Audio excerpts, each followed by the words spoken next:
I think we should do pregame sitting down, since we're. I think that's a good idea. And welcome back inside the Ice House, third game of the day. To get into the semifinals, we welcome you inside the Ohio Health Ice House. Jay Sewell alongside with me. My name is Boz Echevarri, and welcome you inside this broadcast between the 7th-ranked Central Oklahoma Broncos and the number 2-ranked Adrian College Bulldogs, in a matchup in which it's going to be an intriguing one here, because we saw the runner-up for last year's championship in Ohio losing the previous game. Now the national championships, or the national champions, defending national champions, Central Oklahoma, they have their job to do to try to get back into the national championship game. Yeah, it was you could see it go back and forth, back and forth. It was a tie game, went into overtime, and you could hear the chatter of both sides of the audience cheering for their team, and it was pretty prevailing that somebody thought, it's going to be a mistake that ends that game, and then that's exactly what happened. They ended up on a penalty against Ohio. It was already 4-on-4, now it's 4-on-3, and just a great shot from the middle of the circle, in on the goal on the short side, went right up the poor goalie's stick and over his shoulder, and in, game over, and they move on. Quickly to recap kind of how these teams got here. Of course, both these teams getting a bit based off of ranking, being in the top 20. Obviously, both top 10 teams. First, we're going to start with the Central Oklahoma Broncos, who we saw last night as well. They beat Liberty, another overtime game, 2-1. Their goalie and Alex Henry stopped 37 of 38 shots. Just really outstanding goaltender from their netminder. Yeah, and that's something we've seen in the tournament, and I think the deeper we get, we're going to see better goaltending. There have been a few blowouts, 8-1s, 7-1s and such. And today it was a little bit of 5-something for Robert Morris got beat. So it's turning into you got to have a strong netminder and have to be able to see all those shots and try to keep the traffic out in front of them. Of course, on the other side too, Adrian College, they haven't played since Friday. They shut out Stony Brook 4-0. The Stony Brook had, of course, that play-in game on Thursday, but Austin Rodebush, he pitched a shutout against Stony Brook on that Friday game. And that surprised me, when we watched the play-in game and called that game of Stony Brook, the way they were able to skate all 4 lines in the playmaking ability they had, that's a surprise, but it also speaks to how strong things are as we get down into the final period here. Well, of course, Adrian College, they got 4 goals in that game. Those came from Mark Frater-Congeli, also Chris Donaldson, Marcus Rose, and Brad Cobry. So they got scores from all over. And just kind of look, the thing about this matchup right now, winner goes to the semifinals. Of course, we'll get to the particulars of that semifinals a little bit more into this game. Teams will reseed whoever wins. Of course, there's one more game that we're looking forward to. Lindenwood advanced today. Earlier, of course, Illinois beat Ohio 4-3. The nightcap tonight after this game, Minot State, Colorado. That should be a doozy as well. Yeah, that's Minot number 1 versus Colorado number 9, beating number 8 last night. They beat Michigan Dearborn, but that was so close to call. And we've always anybody out there in ACHA land has wondered how the computers do this ranking and what logarithm is out there to make this work. But I tell you, up until last night, the 12 games in this tournament was the first time we saw a higher seed beat a lower seed, and it's been terrific. And today we saw Illinois number 5 beat Ohio number 4. Well, you get a look at the number 2 seed, the Adrian College Bulldogs right there, and this is crunch time for both teams, and you can see the focus on their faces, and of course they're just waiting for the national anthem, the particulars, the introductions. You had an earlier look at Central Oklahoma, the defending national champions. Right now, I mean, this should be a good game. We'll send it right down to the particulars of this matchup with PA announcer Andy Storrs. Good evening, parents and hockey fans and fans watching the live webcast on the ACHA YouTube network. Welcome to the Ohio Health Ice House in Columbus, Ohio for the 2018 American Collegiate Hockey Association Men's Division I National Championship Tournament, hosted by the Greater Columbus Sports Commission, the Columbus Blue Jackets, and the Ohio Health Chiller Ice Rinks. This is ACHA Public Address Announcer Andy Storrs. Our game number 15 today features on the visiting bench the number 7 ranked University of Central Oklahoma Broncos. And on the home team bench, the number 2 ranked Adrian College Bulldogs.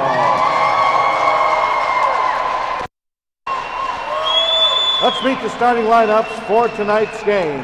First, for the Central Oklahoma Broncos, in goal, junior from Winnipeg, Manitoba, number 33, Alex Henry. On defense, a senior from Oklahoma City, Oklahoma, number 3, Tyler Minks. On defense, a junior from Chisholm, Minnesota, number 20, Spencer Paratello.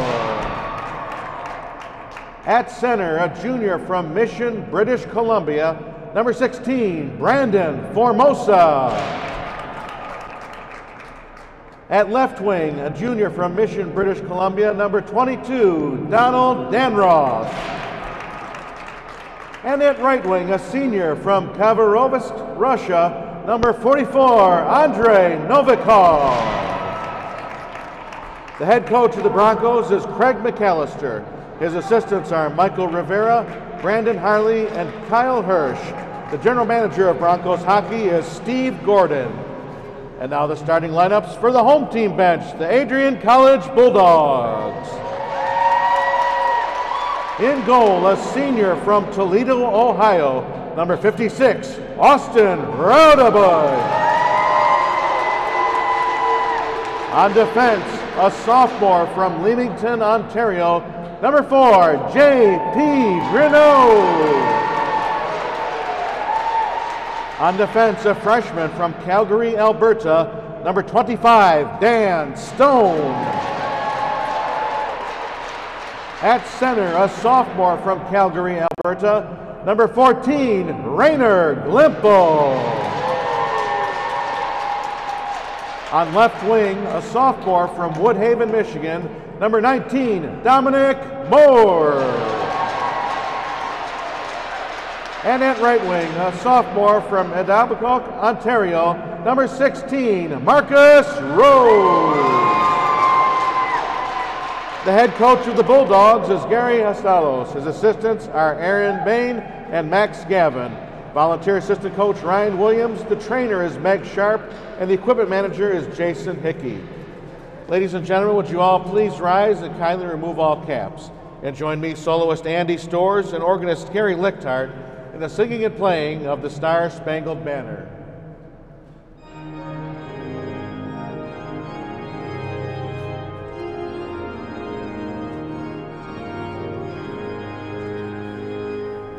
Oh, say, can you see by the dawn's early light what so proudly we hailed at the twilight's last gleaming, whose broad stripes and bright stars through the perilous fight o'er the ramparts we watched were so gallantly streaming, and the rockets that flare, the bombs bursting in air, gave proof through the night that our flag was still there.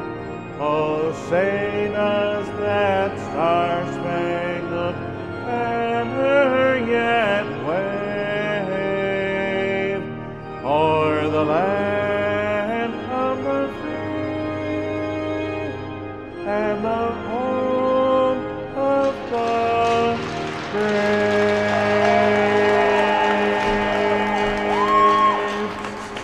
Andy Storrs on the vocals there for us as we get ready to kick off game for number this game 3. as assigned by the ACHA.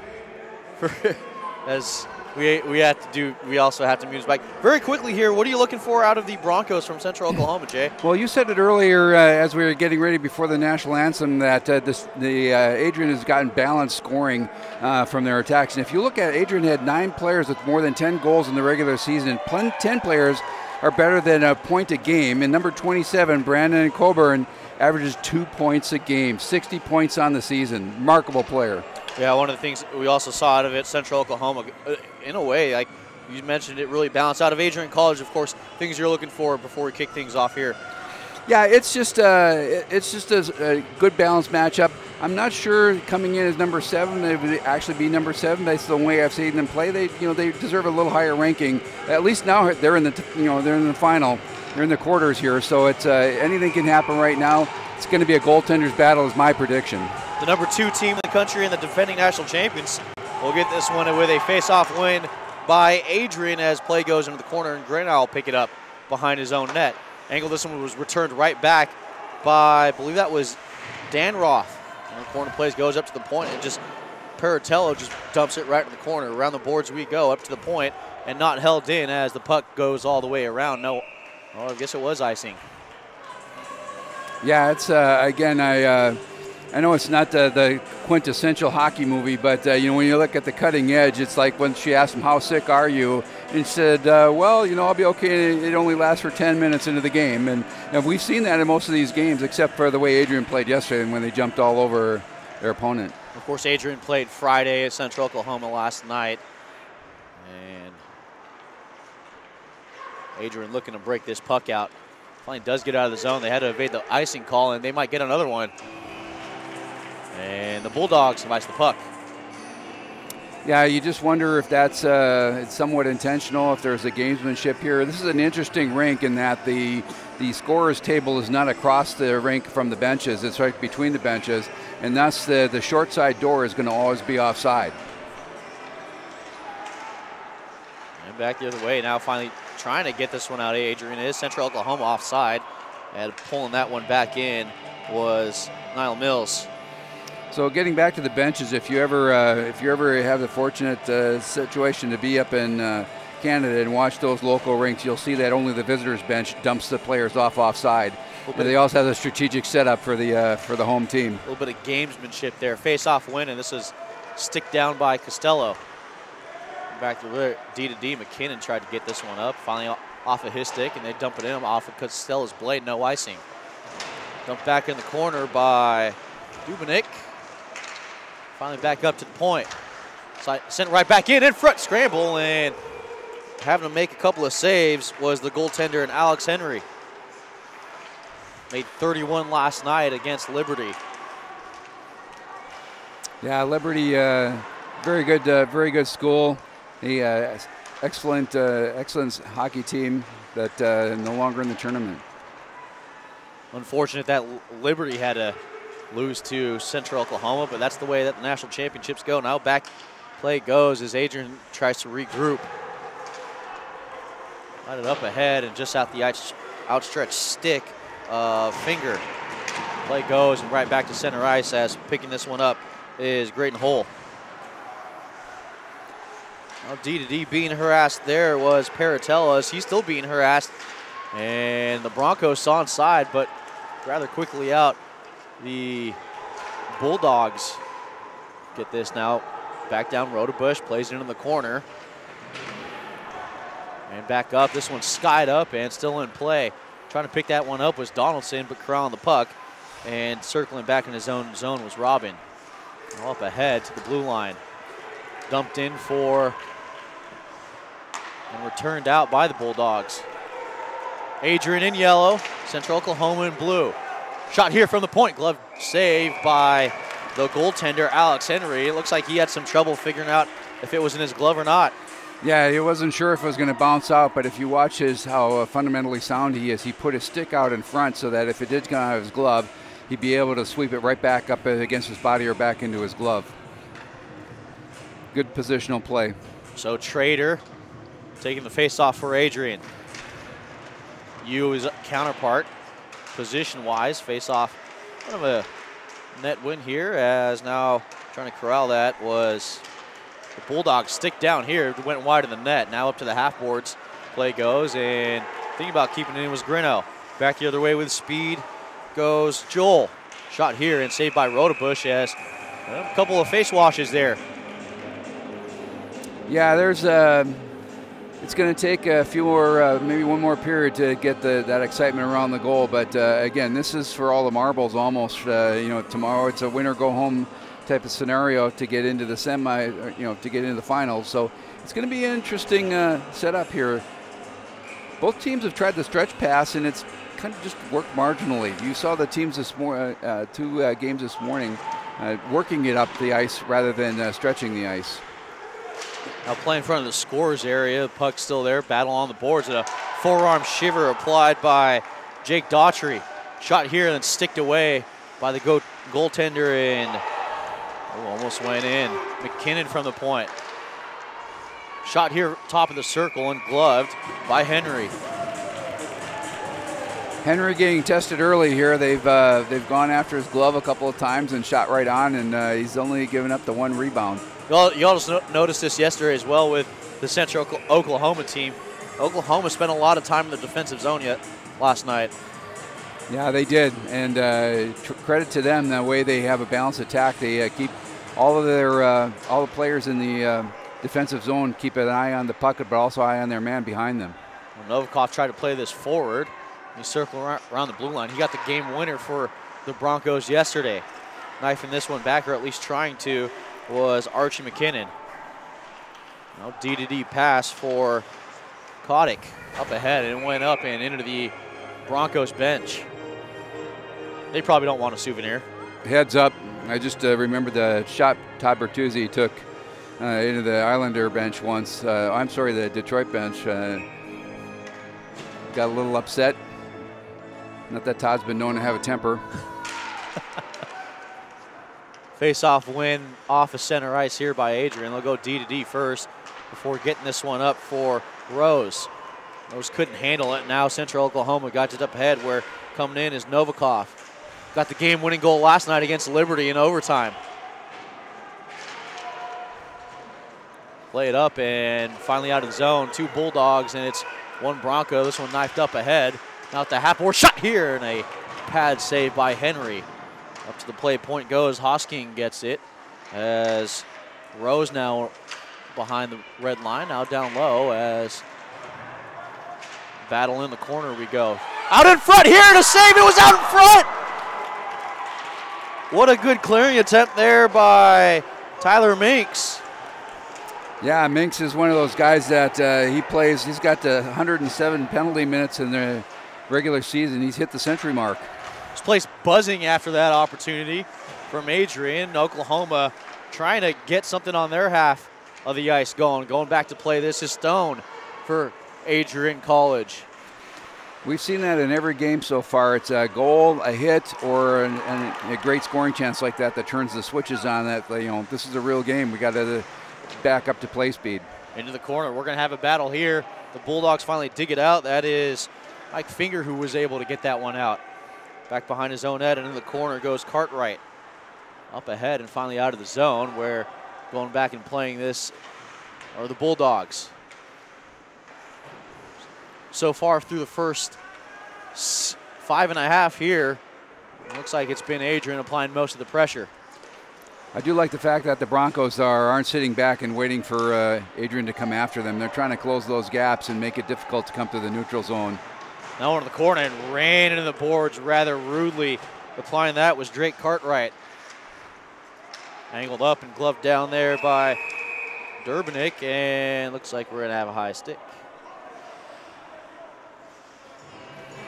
Yep. Thoughts through the first 4:46 or 5:46 in this first period.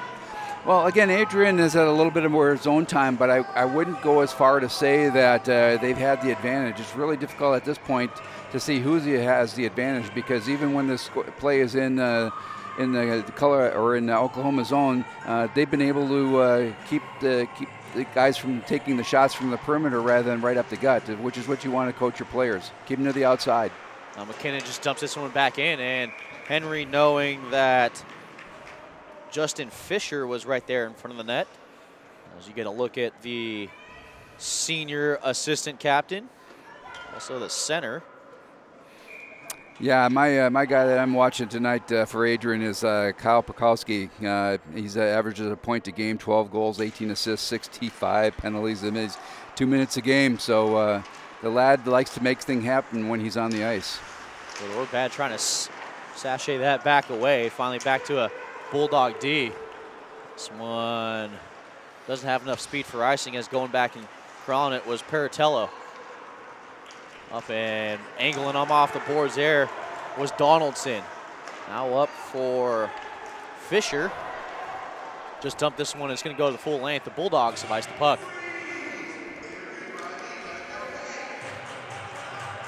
Yeah, there's just like yesterday and all through the tournament, the players keep looking at the referees about what they're calling and what they're not calling, and it's just it's a bit interesting to see. Evidently, they're used to getting more calls than they're going to get in this tournament. Linesman for today's game, Ian McCambridge and Chad Fuller. Jacob Cookie and Andrew Thackerberry, your men in orange stripes or armbands. Oklahoma trying to work below the red line. Great an opportunity there, and a heavy collision behind the net. Now outside and up ahead. The Bulldogs are going. After the icing call, now soccered up ahead by McKinnon, and in behind the Broncos net. Broncos going to break this one out with speed. That is Gage Joel. Still onside, as was knifed off of his stick, and now blowing the tire was Joel. Redirected and now finally up. The Bulldogs gain the zone. The shot in the skate of Tyler Minks. Shot here, they score! Josh Hosking, his first of the tournament. 1-0, Adrian College. Wow, that was a howitzer from right up on the blue line, just a couple feet in. He just let that puck go, and it had a laser beam right into the right above the blocker side, the goalie for Oklahoma. Well, you play with fire enough, you're going to get burnt. Right now, Adrian College right there.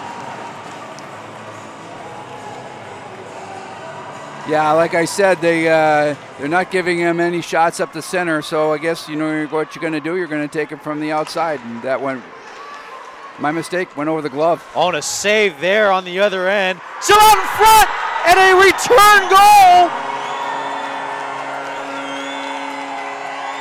Man alive, talk about a quick pace.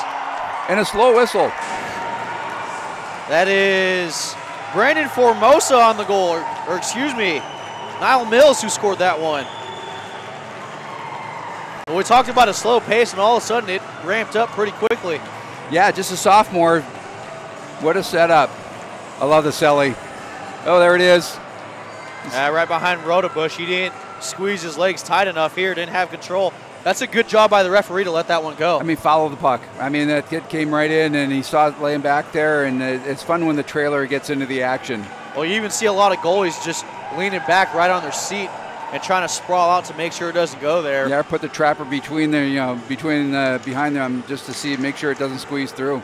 Well, we had a chance to take a look at the goaltender coach out here in Columbus. They had practice prior to us getting to the rink, and some of the things that we were talking about was goaltending in that instance. Well, after 12:25 left, we have goals from each team. Yeah, rebalance. And we're going to have a penalty as well. And it's going to be interference. Yeah, a little bit of frustration again. That's trying to get up ice, trying to make that quick pace. So interference, the call against the Broncos. And it'll put Adrian right back on the power play. Yeah, that's always a tough one. Again, the fastest skater in the ice is the puck, and you come up and you try to catch that player, but there's too much distance between the player and by the time you get there and that puck, and you're going to get that call. Face-off win by Marshall, and the Broncos will just send this the full 200 feet. Outside of his net was Rodebush, and now playing this right back in, a leg save by Rodebush after kind of sent this right back to Oklahoma. Now with speed, trying to get out of the zone is Glimpel. He finally does, but it went into the legs of a Bronco player, and they'll just send this right back down. Yeah, full court press here by the Broncos. Really good job on this penalty kill to keep the puck 200 feet away from their net. Now Shoei up ahead for Costello. Costello, they score! What great hands by Costello. coming right up the slot. We talked about it, shot selection from the outside, and here we go, coming right straight up the middle, driving right down Main Street, makes a little dangle and a nice move, and all of a sudden the puck's back of the net. Here we go, coming in, yep, right up at the slot, right in the center of the slot. Looks like it went 5-hole on the goaltender Henry. Scoring, yeah, that's the scoring spot on the ice. That between the dots, right up the middle. Well, the pace has been quick, and that's a power play goal, his first of the postseason. And right now, it looks like both teams, after the goals, they're also having some trouble keeping the puck on their blade. Now Costello, the goal scorer, gets this in. Stick handles through, backhand to forehand, and it is not in the net. And protecting the goaltender there is Oklahoma, and also having to protect their title defense here. Yeah, there you go, Brandon Formosa. A little extracurricular after the whistle blew. Trying to make sure that his goalie can get back to being relaxed, because he's taking a quick scoring chances right in front of him on a regular base right now, and we're going to get 2 on that one. That's an amazing job by Alex Henry to keep that puck out of the net after the initial save. Yeah, you'll see that a lot. And it's being more and more prevalent the higher and higher up you go, even if the goalie clearly has it either in his glove or in his trapper. You get opponents skating right up on top of them. It's almost, I don't know if it's an intimidation factor or what, but you see a lot of that in the NHL. There's no such thing as a blown whistle. Well, the referees are skating over right now. I think they might want to take a look at this. I'm not sure if it went in or not, but I know the goaltender and Alex Henry was having some words with the official before. We'll see what they're looking at. Not exactly sure. They did just come over to the scorer's bench, but regardless, Adrian, who just scored on the power play, is coming right back onto the power play. Yeah, and I apologize to everybody on the beginning of the broadcast that, well, let's take a look at it here as it comes in. What could we be looking at? Yeah, this is the goal by Costello on the power play. So I'm not sure I can hold to my statement that it's going to be a low-scoring game anymore after what I've seen here. We're not even 10 minutes into and we've got 3 up on the board.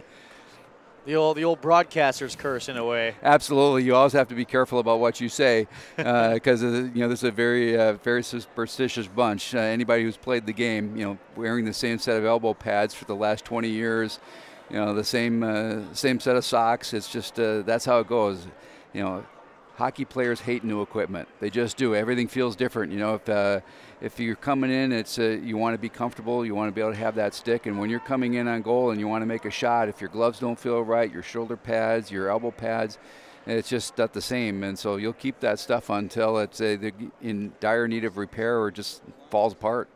Well, here we go. It's a backhand attempt, and we're not sure. The net did come up. I wonder if it crossed the goal line, but the net's up too. So, but the net looks like it comes up afterwards. Here we go. Well, here's the thing. If this is a review for a goal, the one thing we need to make sure, and well, it was a hand pass. Yeah. I think that's what they might be looking at. But nevertheless, here it needs to be conclusive video evidence as the ref rules no goal. Yeah. And that's one of the things with this review. You want to make sure that everyone knows this, that there has to be conclusive video evidence that it was either a goal or no goal. And right there, of course, obviously, we have the fact that the puck never crossed the line. So that's conclusive enough. Yeah, and Alex, number 24, Alex Durenbeck, he was right there on to bail his goalie out as his goalie was snow angeling on the ice, able to get behind him and keep that from crossing the line. Well, so nevertheless, still Adrian College on the power play here. Costello, who just scored the goal, on the ice here. All right, back as the Broncos clear the zone. Back to play this is Marcel Kotick. Behind his own net, waiting to break this one out, and does. Up ahead for Costello. About the same spot he started when he scored his first goal. Well, Oklahoma had a great response before, even though on the PK. A PK can give you a lot of momentum on your bench. Now Coburn, Rose goes in the front of the net. Coburn to Costello out in front here, and a kick save turned away by the goaltender and Henry. Out of the point, Kotick shot here, and it hit a Broncos player out in front. We saw a lot of that last night from these Broncos out of Oklahoma. A lot of blocked shots. Now this one reamed all the way around, and it was Grinnell who was all the way up, and this is offsides as Grinnell is going to have to pull off. Rightfully called by the linesman in Chad Fuller. I think today I wasn't sure because I was down in the corner, but I actually think for the first time there was an intentional offside called where it was clear that they came over the line, even though it was clear that everybody on the ice said it was offside, and it actually went down to the other area. And this could have been that section too, but they rarely call that call anymore. Well, there was no D back here, no icing as Glimpo got a blade on it, and Henry wasn't happy about the no icing call. Now Oshoi from the top of the circle, down low into the corner, played by Hosking. Back to Oshoi, other end, hit the outside of the net. Donaldson stick handles a shot that's gloved out by Henry. Not getting enough carbonite on it, or graphite, or carbon fiber, depending on what a stick was made out of. Back the other way, shot here, they score! Right through the 5-hole. Henry looking up to the heavens, slamming the stick, going, oh, my bad, fellas, my bad. Josh Hosking, his first in the tournament. Makes it a 2-goal game for the Bulldogs. Okay, we've had 4 goals in 10 minutes. So much for that slow start, right? So much for the slow start. I tell you, it's, again, you got number 2 coming in. It went short side here. You'll see that glove post. Right on the inside of the leg pad and through the 5-hole. Unbelievable. So after the first 10.5 here, the Adrian College Bulldogs find themselves in a great position to make it onto the national semis. Oklahoma with their own work to do. Onside here, Central Oklahoma goes, but not before getting to the puck was Archie McKinnon. Back as going to settle this one down and play it back for McKinnon, the goaltender in Rodebush. Now up ahead of the half boards as the Bulldogs look to break this one out, and they do. Up ahead for Finger. Finger from the shot, a shot from the far hash mark and gloved by Alex Henry. Yeah, you want Henry to get a couple of touches and a couple of successes to get him back in form, because sometimes those goals that go in between the 5-hole can really frustrate a goalie. So we will take a short break here, pause for 30 seconds. We'll be back with the rest of this first period after about 11 minutes, 8:48 left in the first. 3-1 in favor of Adrian College. The 2018 ACHA National Championships are brought to you by Aries Sportswear, the official merchandise sponsor of the ACHA. Howie's Hockey Tape, the official hockey tape of the ACHA. And by the Three-Legged Mare, located right in the heart of downtown Columbus. In Columbus, Ohio, home of the Columbus Blue Jackets and home to the Ohio Health Ice House, just adjacent to Nationwide Arena. It's been quite a marvelous game through the first 11 minutes here. Yeah, we haven't had a game like this 14 games in or so, and this is right away. We're up 4 goals have been posted. We're only just under 12 minutes into the period. Well, most of the games that we've seen, they've been defensive battles, and so far right here, right now, we have kind of a lot of scoring from Adrian College and kind of what we expected out of Central Oklahoma. A lot of time that they spent in their defensive zone last night, and so far they spent most of the game in the defensive zone. You're playing with fire, and Boz, you said it best early in the part of the FARC. Well, there's a flying stick here, and I think rightfully getting tossed out of the circle is Michael Trader. But you said earlier, when you're down to this level into the tournament, any puck on net is a scoring chance. And we've seen prior to this, we've seen people try to have a precision shot, make the perfect pass, perfect play, send it around the perimeter and work it in. This is Adrian's just putting it on net. Well, and here we go. There's a shove there by McLean. Crashing the net was Josh Wyatt, and the Bulldogs weren't having any of it. Yeah, it's we'll see how much the frustration gets into the. There's a lot of chatter going on right now, but Oklahoma's the Broncos captain. He's settled himself down a little bit here, Josh Wyatt, and says, let's play hockey. So Marshall lost a face-off for Oklahoma. This one skied up and lifted, and kind of trying to slow it up was Durbanek. He gets rubbed in the boards there by Hosking. And here we go. Now Grinnell shot from the point, and that went high. Was looking for a stick of a Bulldog out in front. Henry on task for that one. Bulldogs angle this one out where Grinnell will play it. Up ahead for his forward in Rose. Rose trying to generate some speed. Tried to stick handle by Minks, couldn't get that to go. And back the other way, the Broncos, and up ahead for, I believe that was number 11 and Brady Marshall, but he skied this one and went off the netting. Yeah, it's trying to tell your players on the bench right now, if you're the Broncos. I mean, we saw this yesterday with Robert Morris going up 3-1, or almost 3-0, and all we talked about was a couple of all you need is a couple penalties, and you could be right back in this, and that's exactly what happened. Pretty soon, within 4 minutes, it was 3-2. Well, Hole is harassed there by a Bulldog.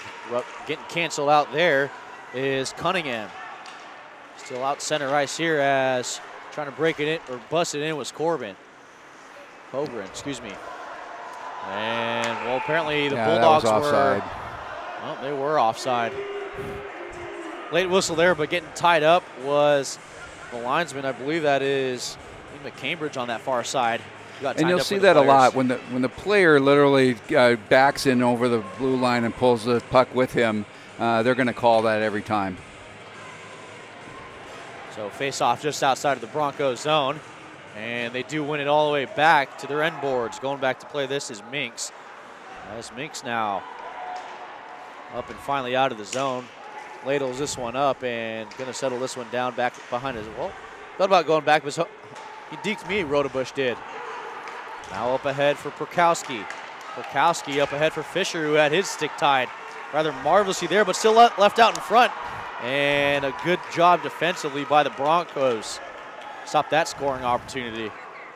Yeah, it's a little bit off their system. Most of their entry has been coming right up the boards, and this time they came right downtown. Now up ahead here for Daughtry.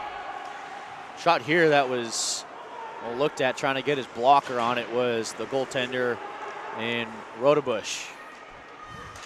Turned around and backed down, but not before a Bulldog got a stick on it, and this one pitchforked all the way up and out of the zone. That's something you see more and more in hockey these days. It used to be just send it up the boards and send it around the rim, and in order to keep that from being an icing call, more and more players are just lofting it into the center. Ryder Congeli dumps this one down where the Broncos will play it back. Into the corner play goes, and now finally out behind his own net goes Cartwright. And this one goes the full length, no icing though, as it was touched up by a couple of players up at the red line. Now McKinnon goes around the boards as Frederick Congeli will get it. Now through the skates of McLean as going to chase this puck into right before in front of his bench is Cartwright. Sends this down as Caudle. Lots of open space. I know. Glimple gets this into the zone, being held up there. McLean, and now had his stick tied and it was lifted. Back the other way goes Novikov. Trying to break it up now ahead for Mills. Mills in the corner. Shot goes up over the net and into the netting behind the net. Yeah, Austin Rodebush had his eyes on it all the way, watching the shooter. And again, the goalie has the shooter. The defenseman's supposed to take the passing lane away. Textbook defending by Adrian. As Jay would call it. Those are my boys. The D guys are my boys. I love it when they get to score from back there. Now Stone in the corner. Goes D to D here. It hopped over the stick of, I believe that was Grinnell. Now up ahead, play goes. Rose breaking this one. Shot here in a glove. That big juicy rebound there. Excuse me, it was shot by Moore. And we have an interference call coming up against the Broncos. It's going to be offside, but looks like there's a check from behind. Check from behind. It would have been one or the other because it was a from behind, but it's not been called all that much, but that clearly was interference. Well, he had your pick there. Of course, normally you see down at the lower levels in high school that big stop sign down at the lower of the jersey, trying to remind players, hey, don't hit people from that angle, and easy call for the ref when.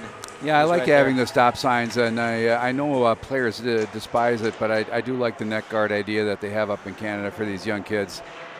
Trying to make the game safer, especially at the younger levels. Now here, out in front here, stopped by the goaltender, Henry. A power play here that has already seen 2 power play goals out of Adrian College. It's good to see Henry come out and challenge the shooter rather than backing into his net. Grinnell goes down low, shot here, and was blocked by a Bronco. Now back to the far half boards for Costello.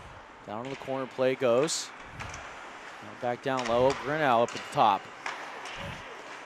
Walking in, now they're getting closer and closer, and Henry out in front here and didn't get the shot on net were the Bulldogs. Now Kodak, far side here, and he missed a net there was Grinnell. Yeah, great power play going on by Adrian. If you watch, they keep their feet moving and they find the soft spaces in the ice that in the seams. Good stick by Cunningham to get that puck out, but right back into the zone goes Adrian College. Into the near side corner we go. Around the puck, Donaldson. Now up and finally out as Donaldson couldn't hang on. And out of his bush, net is Rotobush, excuse me. Near side boards for Perkowski. Now Moore up ahead.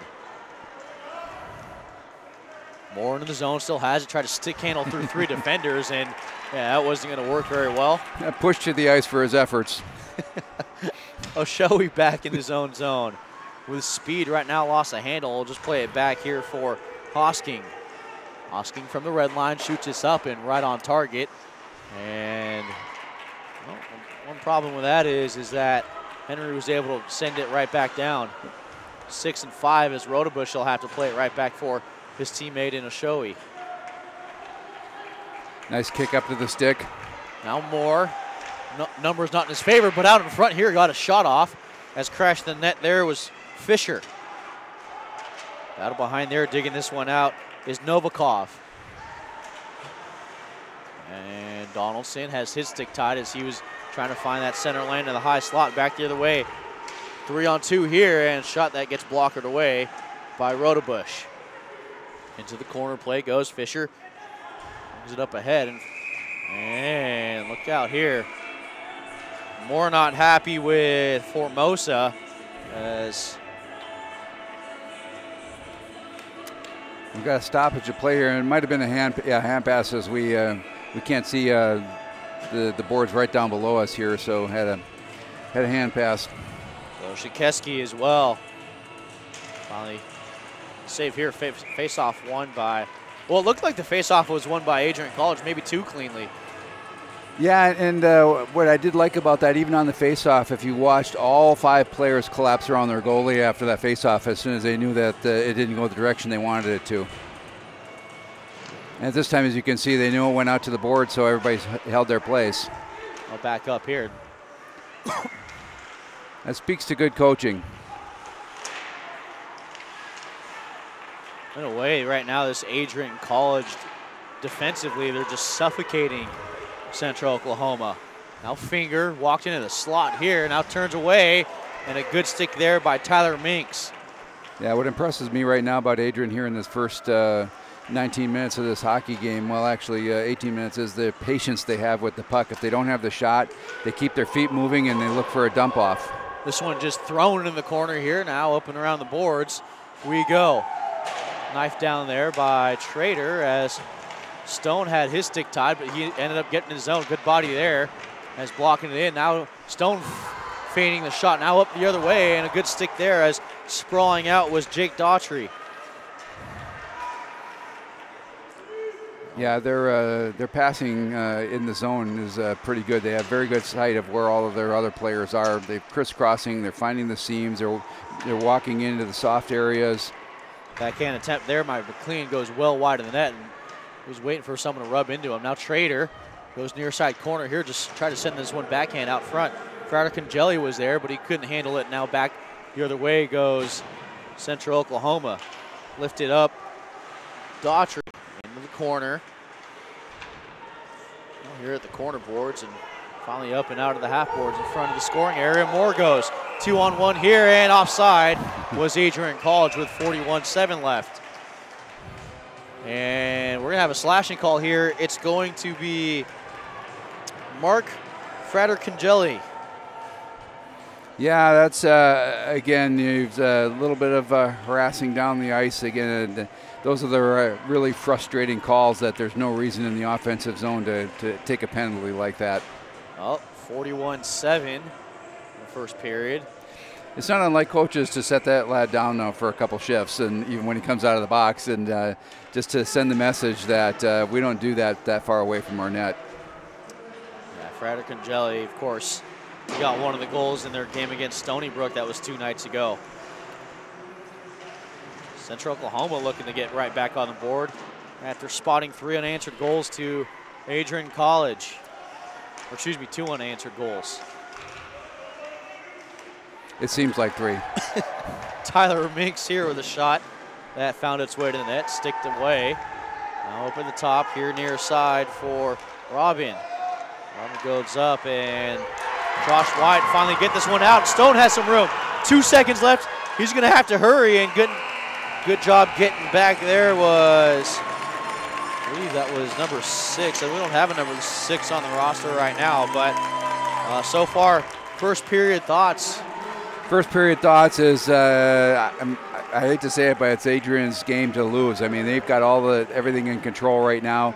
They've got the goaltending behind them. They've got they've got a couple of power plays. I mean, they've had all the zone time, and for Oklahoma to get back into this, a couple of things I would suggest. But again, I'm not their coach.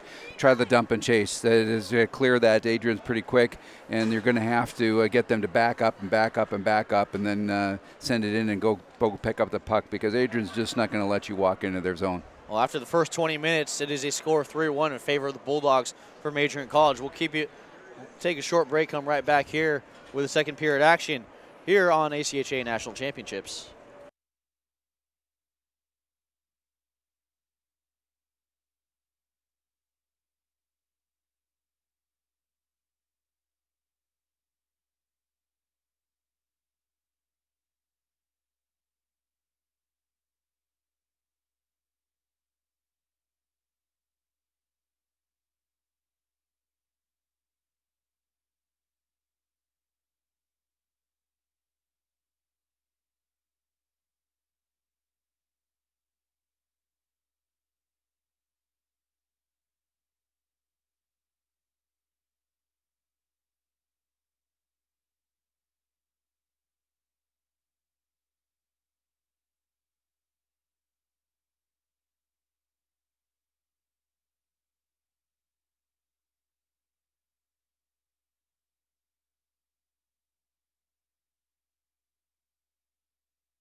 20 minutes gone here in Columbus, Ohio, and so far we have a 3-1 game for the Adrian College Bulldogs.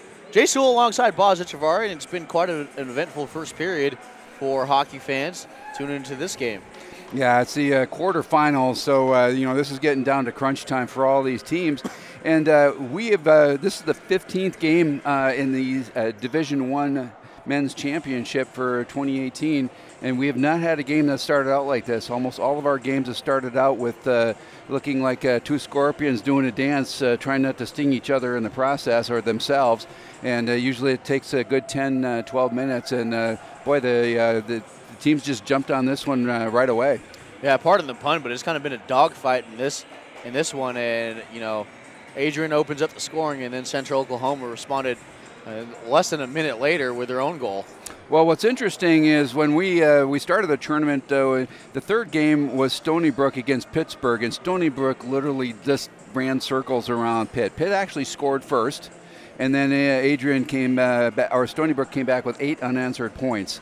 And you just saw the playmaking and the zone time and the creativity. And we thought, wow, this is going to be a great game. We're going to be able to see Adrian and Stony Brook, two very creative teams. And Adrian did that to Stony Brook. And you're seeing Adrian pull this off against Central Oklahoma with the creative play.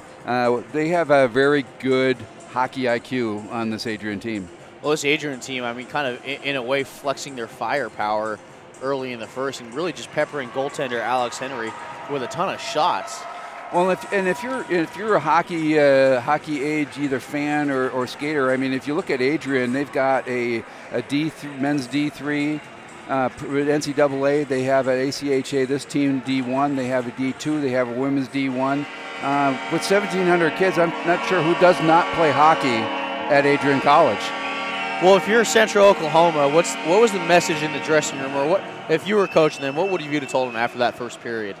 What I saw here in the first period is that it's not going to be easy to come into the zone and just skate it in. I think in order to get Adrian to back up, you're going to have to dump and chase, and you're going to have to flood a zone. You're going to have one guy come up the boards, and your other 3 forwards, and maybe even pull a D, and drive that other zone and come pick that puck up and play it down as low as you can down in Adrian's zone.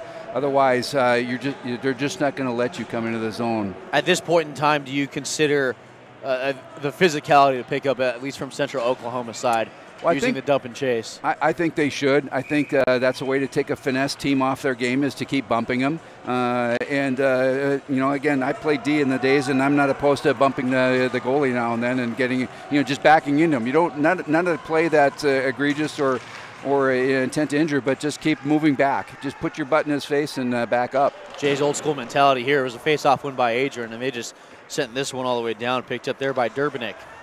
Up ahead here near side Marshall. Not Durbanek, now back the other way. Going to pick up the puck here is Rose. Now here near side at the point for Durbanek. Into the corner, back to Durbanek up at the point. They still have about 50 seconds left on their power play that they're on. Now sent out in front, and it was blocked and now finally turned away by... And if you watch on the power play here, coming up from Fishing Country, Bellingham, Washington, it's called a purse seiner, where you make a circle with your net and then you pull it up and see what you have in the net. You can see that's exactly what Adrian did as the Broncos tried to come in and collapse that circle. Adrian just kept getting closer and closer and closer to guard their netminder. Well, Paratello kind of fanned on his pass. His head was up here. Now turnover here and a shot saved by Alex Henry with 14 left on the penalty to Adrian College. You see this more and more in college, and I like it. I like the fact that you don't wait sitting in the neutral zone for the team to come up ice on the power play. You send somebody in to harass the D that's got to bring it up, and so that they try to make a decision. Because all you're trying to do is, your mission there isn't to get the puck; it's to get them to make a hesitation play or make a bad pass just because they do grip the stick. Oh, Joel, and this one's up ahead here for Mills. Mills gets into the zone, and he's just stepped into. And we're going to have a penalty here against Ochoa for interference. Well, this is one way for Oklahoma to get back in this game. If there's a parade to the penalty box, and again, it's you're up 3-0, and it's really, I don't know why you're taking chances like this, this far away from your goaltender. Although this was in the slot, but well, they do give you some wiggle room when a player tries to go around you like that, but you can't step into him. Face-off one here, blocked here by Justin Fisher and sent the length of the ice. Well, what we've seen in this tournament, rightly so, is fantastic reffing. I have not seen better reffing in many years for a tournament of this level. And what's happening is if it wasn't a hockey play that could have been made, it's likely that the infraction's not going to get called. And that's what happened there. He stopped a hockey play for the Broncos. Battle of the end boards here. Yu is involved with that now. Back up to the top, trying to get this is Minks, and he does keep it in. Minks tried to send it back in. It was just returned right back up to the top by Rose. Now one of the skates of Fisher, and he backhands this all the way out as peeling off for a change goes Adrian. Yeah, again, Tyler Minks was one of my players to watch in this game for Oklahoma. He's a big, strong kid. He has excellent hands for a big man. That's always a common theme in hockey. But he is a great player for Oklahoma, and they're going to need him down the stretch here in the next couple of periods. Minute gone on the power plays. You can see in the upper right corner, scoreboard there. Back the other way, 3-on-2 here. Shot that was well short of that near post. Just a bit outside. Now, near side here for Piratello, as assuming that wasn't Piratello, or it was. Up to the point here as Durbanik. Back to the top circle as Formosa will play this. Well, up here, was looking for someone out in front of the net. That was a man in Marshall. Corner, now back to the top. And Piratello. Shot here, that's wide. It might have gone off the shin pad of JP Grin. Now out in front here, shot. Was looking for the top corner, couldn't find it. Power play about to expire. Central Oklahoma shot that goes wide. Up off the half boards and finally out. Bringing this one up is Finger. Well, this is great. I like the fact that we've got a high compete level going on here by Oklahoma, albeit they're on the power play. But, even though they're down a couple of goals, and, what's the adage in hockey? What's the hardest lead to hold? 2-goal lead. 2-goal lead. Although now in today's hockey, the way the rules are and how much offense, it could very well be a 3-goal lead. It could be 3-goal, and again, if Adrian's going to keep can't stay out of the box, this bodes well for the Broncos. Well, Glimpel won this one, but now corralled and taken up ahead by Central Oklahoma. Losing his handle on that puck was Graydon Hull, and trying to get this one off of his net. Oklahoma just struggling to get this one out right now. Sent out in front, going into the corner to play this at the corner boards is Marcus Rose, and this one deflected up and out of play. Yeah, again, you got Tyler Minks. He's out there on his icy patrol trying to help out his netminder. And again, it's nice for those defensemen to protect their goaltender. He's their last line of defense, and their job is to make sure that nothing gets in his way. Face off to the blocker side of Alex Henry. Up to the point, Kotick was looking maybe for the stick at Rose, who is labeled the far side post. Now the other way. And the puck was Mills as he gets canceled out behind the net. Yeah, good job fighting off the check all the way down behind the net. Shot was deflected up and over the net. Play goes in the corner, and behind the board is coming out to play. This is McKinnon. Now up ahead with speed goes Moore.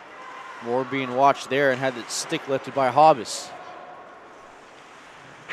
Corner boards, around we go. Back the other way goes Marshall. Marshall looking to try to get this one out. He doesn't, as this one's knifed up by Costello. Finding glove down, and he's tripped up. Shot from the hash mark, and coming back, feigning on the shot a little there. It kind of looks like it went off the heel of the blade. You go one-on-one. Shot here, save there, that went off the blocker of the goaltender.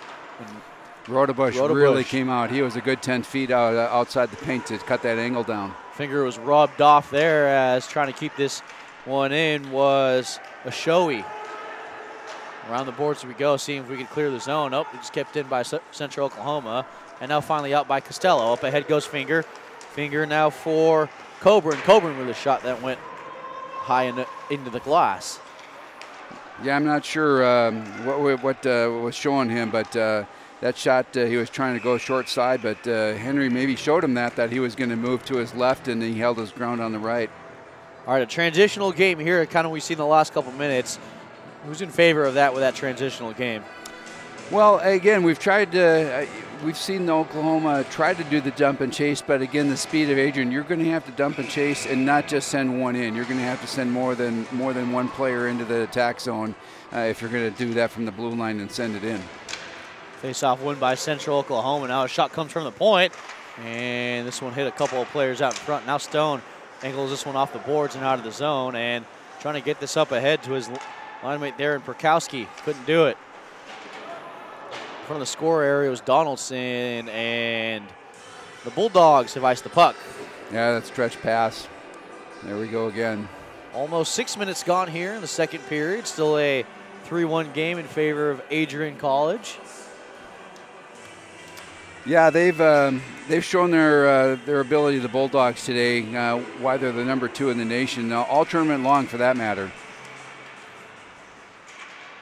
Now down in front here, walking this one out, a backhand attempt that went well over the net. It was attempted by Landon Robin. Now back as Robin tried to play it, he couldn't get a stick on it. This one was going to be sloshed up by Donaldson. He couldn't get it out. Now into the corner we go. Finally out, and there to corral the puck is Cunningham.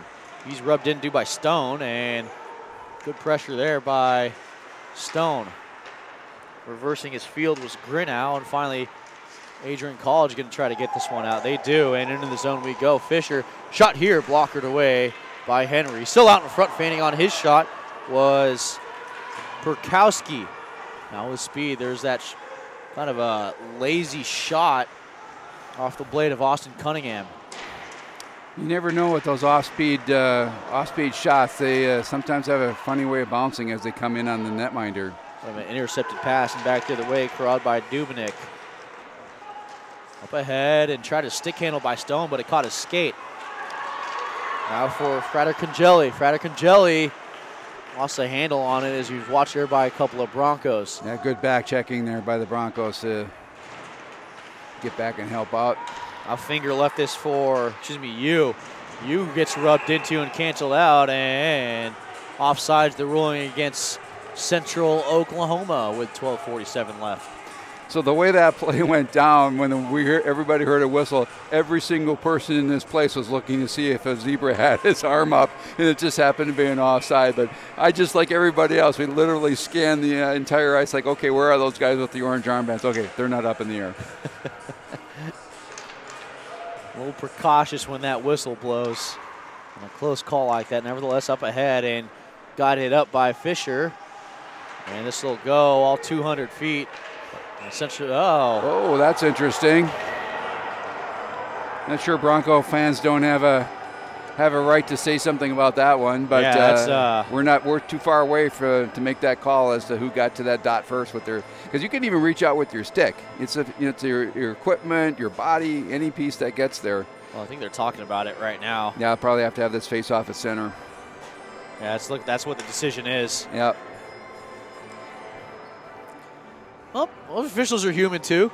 Yeah, and it's not unlike them to make a mistake now and then, but we do have instant replay for certain things, but not everything is reviewable. Well, we like to think that officials are perfect, but still human. They make mistakes. Frater-Congeli up ahead, kind of had to try to stick handle his way around. Up ahead and finally up by the end boards, going in the corner and playing this goes Central Oklahoma. This one's sent out here. No icing here, yeah. Might have deflected off a stick here near side. Now Moore. Now back to Moore. Nice saucer pass right to the middle, but it wasn't picked up cleanly by Dissany. Is that how you say that? Off this back the other way. As Central Oklahoma had to peel off, as that was Danroth who tried to get back on side. Pick the pocket there. Adrian comes the other way. Up ahead. in the corner. Shot here saved, and kind of almost coming well out of the crease was the goaltender and Henry. Got the half board sent out here. And with speed goes Novikov. Shot here, that's well through traffic from Minks. Didn't find its way through. It's going to be a dump and peeling off of the forwards for Adrian. And a long shift. Marcus Rose. Now 2-on-1 if Central Oklahoma's hurries, but this one shot in the leg pads by Graydon Hull. Hull reversing his field goes Shikeski. Shot holding, and a great save there by Henry. Henry got that stick down just in time. Finger and Costello are up in there. Now this one goes to Cobrin. Back here near side for Costello. Costello still with it. Or this one that went well wide of the mouth, and Grinnell just sends his, or tried to at least send it deep. It was sticked off there by a Bronco player. Now Grinnell just sent this one deep, and still in the zone was Cobrin. Broncos will send this one all 200 feet. And the Broncos have iced the puck with 10-12 left in the second.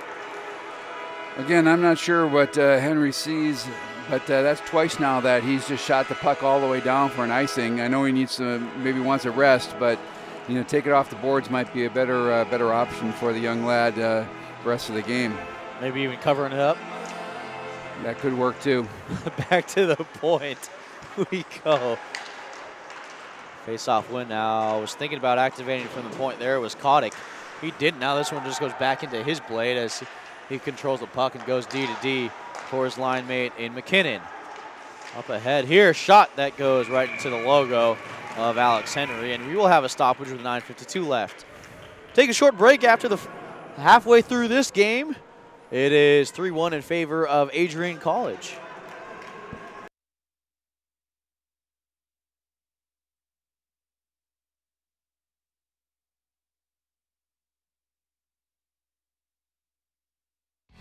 The 2018 ACHA National Championships are brought to you by Barron's Championship Rings, the official ring vendor for all ACHA National Champions and Hall of Famers. Boston's Pizza Restaurant and Sports Bar, gourmet pizza, burgers, wings, and more.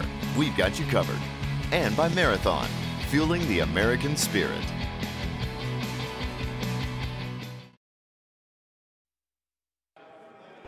And back here in Columbus, Ohio, your quarterfinal day starts with us. That is, you see some people out there. They're waiting to get into the building for one of the last events of this event-filled weekend here in Nationwide Arena. Of course, wrestling going on next door. Yeah, the WWE I think is pay-per-view events. Yeah, they're right next, right behind the wall of us. And, again, we talked earlier in the broadcast about this is the time when you make shots on net, just put it on net. We've seen Oklahoma do that, but again, this can go both ways. I would suggest that Oklahoma, when they have a man going in, to take it much deeper than making that shot and then having to escape back 200 feet when it rebounds either off the boards or off the goalie. Take it deep, wait for your options, wait for your support, and then if you have to, then go back 200 feet. But again, a little bit of patience and Oklahoma could be back in this game. At least have some scoring chances. Still not time to panic here, although Donaldson now in the slot. Here's holds, and a good stick there by Gage Joel to deflect that shot or at least get something on there as Donaldson slams his stick rather frustratingly on the ice.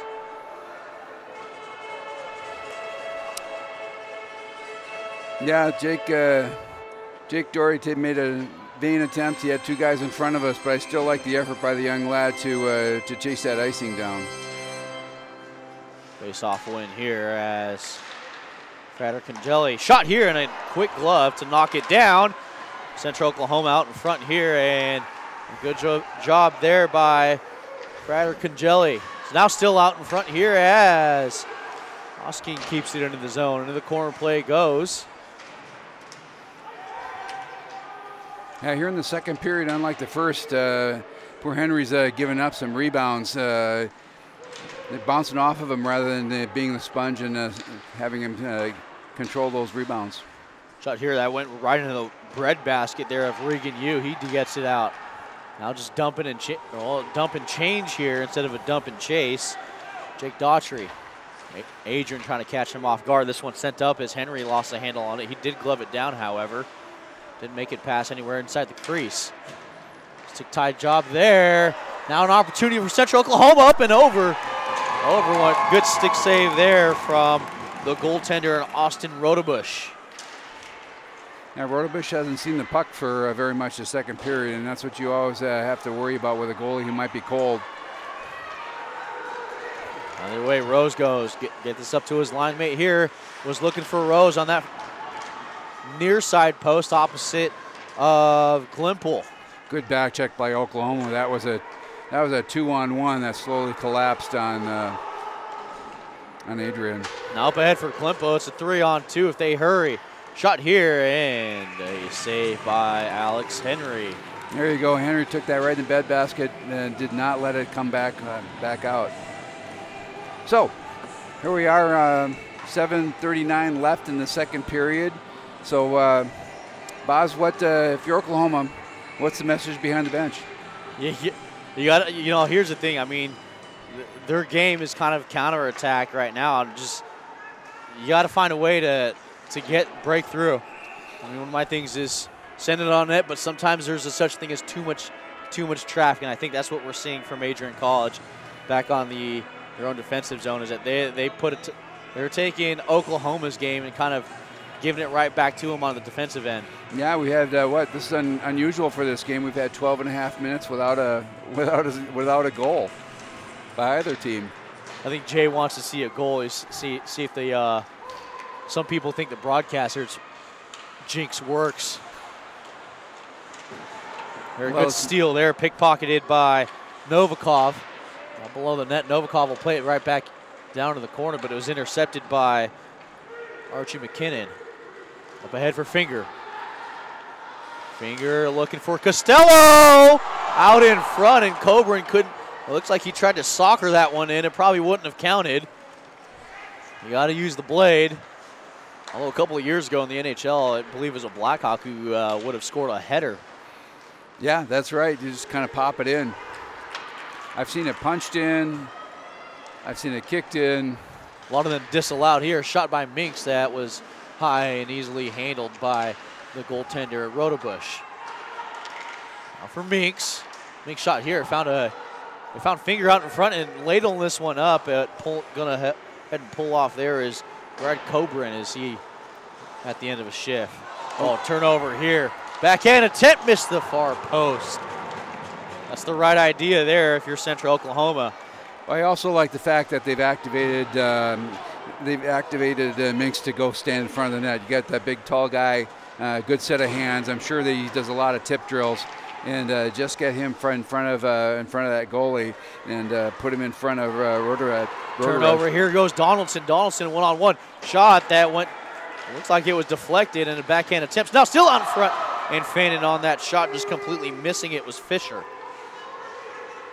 Out in front, Robin. Shot here and a quick glove by Henry to keep this out of the net.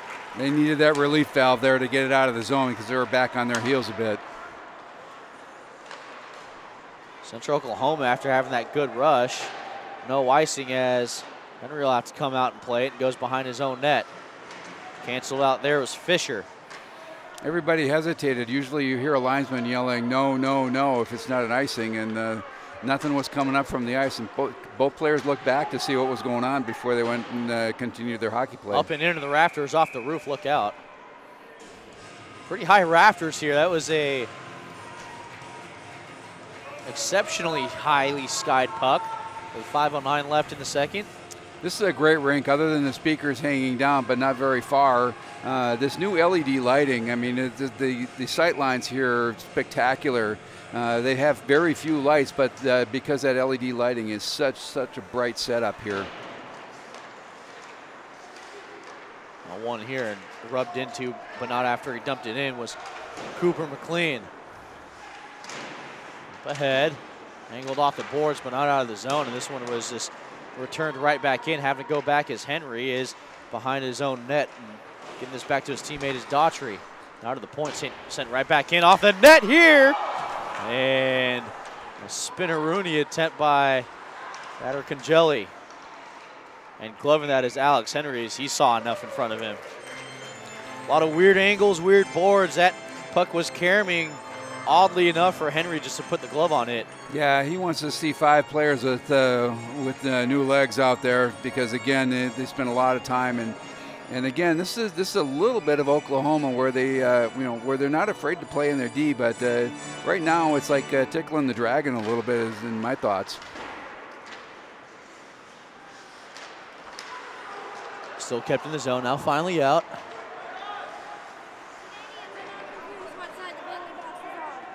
And well, save here by Henry as, there we go, a little extracurriculars. Yeah, first he tried to tell the other player what his major was, and then he tried to tell the ref. Ref didn't care. He says, just graduate, son.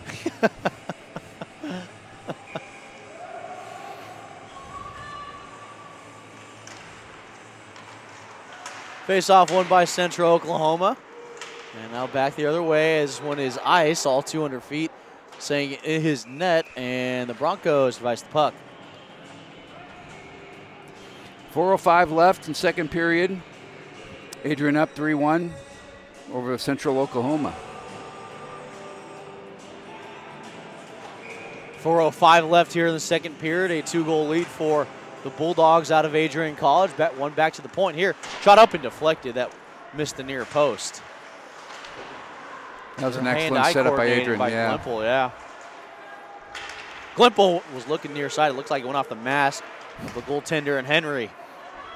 Now Central Oklahoma circles behind their own net and finally left ahead. Up here, stretch pass and finding Dan Roth. Dan Roth tried to sidestep a defender. It didn't happen. Now Rose, having his stick tied, and this one just kind of golfed up there. Backhanded attempt as it goes in the corner with 3:25 left to play in the second. Up ahead, it goes length of the ice, and we will have icing here. Yeah, it's a lot of play down here in the defensive zone for Central Oklahoma, and Adrian has yet to put a puck by them, and then luckily Oklahoma be able to get a hold of the puck and constantly send it back ice, and every once in a while they get the breakout, but they're living dangerously here with their style of play. I think Central Oklahoma is looking for a hold, and we do have one. Yep, holding on to the stick. It's going to be Joe Costello, the guilty party. He's going to get booked 2 minutes for hooking, and now an opportunity before this period ends for Central Oklahoma to get back within one. Yeah, this is an opportunity. Again, let's see if they can convert here. They haven't had a bad power play. It's just that it's eluded them to sneak it in. Again, if I'm not the coach, but I'd put Mr. Minks right in the goalies. Put your backside right into them. Play goes in the corner here and finally out by Adrian College. Adrian will get this one out and send it for a full 200 that Central Oklahoma is going to have to go. Up ahead and into the skates. Wyatt couldn't get it through. Now Minks. Minks will just dump this one in, and behind his own net goes Rodebush. Seems like Rodebush hasn't had to make a save in minutes. At least a quarter of the period has gone by where Central Oklahoma hasn't got a shot off. Well, they are trying to do something. Right now they have 4 forwards and only 1 D in Minks. He's the only defensive man on the ice right now. I mean, is this a testament of Adrian College's forechecking? And, you know, it could be. And then again, if you get 10 people together and ask if having to play back-to-back games and not getting a day of rest, you're going to have 5 people on one side of the rink and 5 people on the other. But it just might be that playing in less than 24 hours has been a little tougher on the Broncos than one would want to think. Well, still kept into the zone by the Broncos. Played up at the half boards. And back to the point, walking it in is Novikov.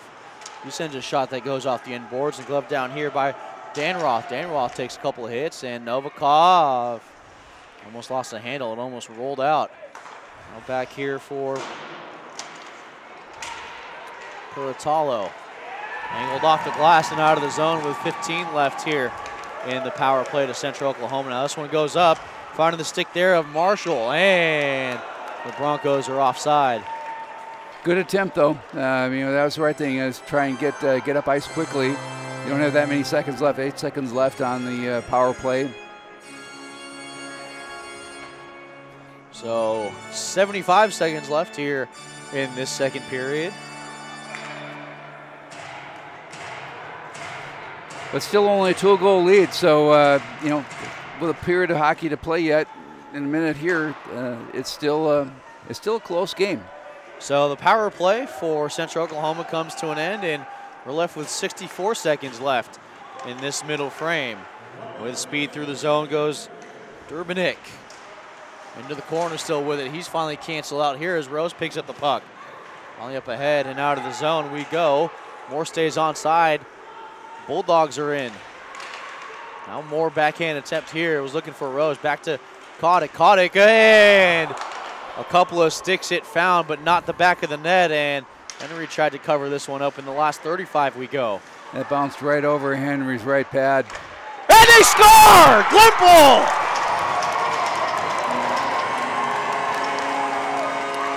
4-1 on the goal from Glimple. No one marked him on that back post. Yeah, Central Oklahoma got caught puck watching and didn't realize the angle around and circle back over to the other side, and the door was wide open. All they had to do is slide it in front of Henry, and off we go. Look at that. That's a textbook play. Again, if you everybody's watching the puck, everybody defender's watching the puck, nobody's watching the guy sneaking in behind him. You hear coach is at a very young level, head on a swivel as we go for the last 25. And no icing rolled here as Henry is going to try to go up the boards here for Wyatt. Wyatt has to circle back. Last 15 we go. And right back up ahead goes Cartwright. Into the end boards as Stone will ring it around the boards. Played up the half boards, but not out. Minks will fire this one that gets deflected near side, and that will do it for the middle 20.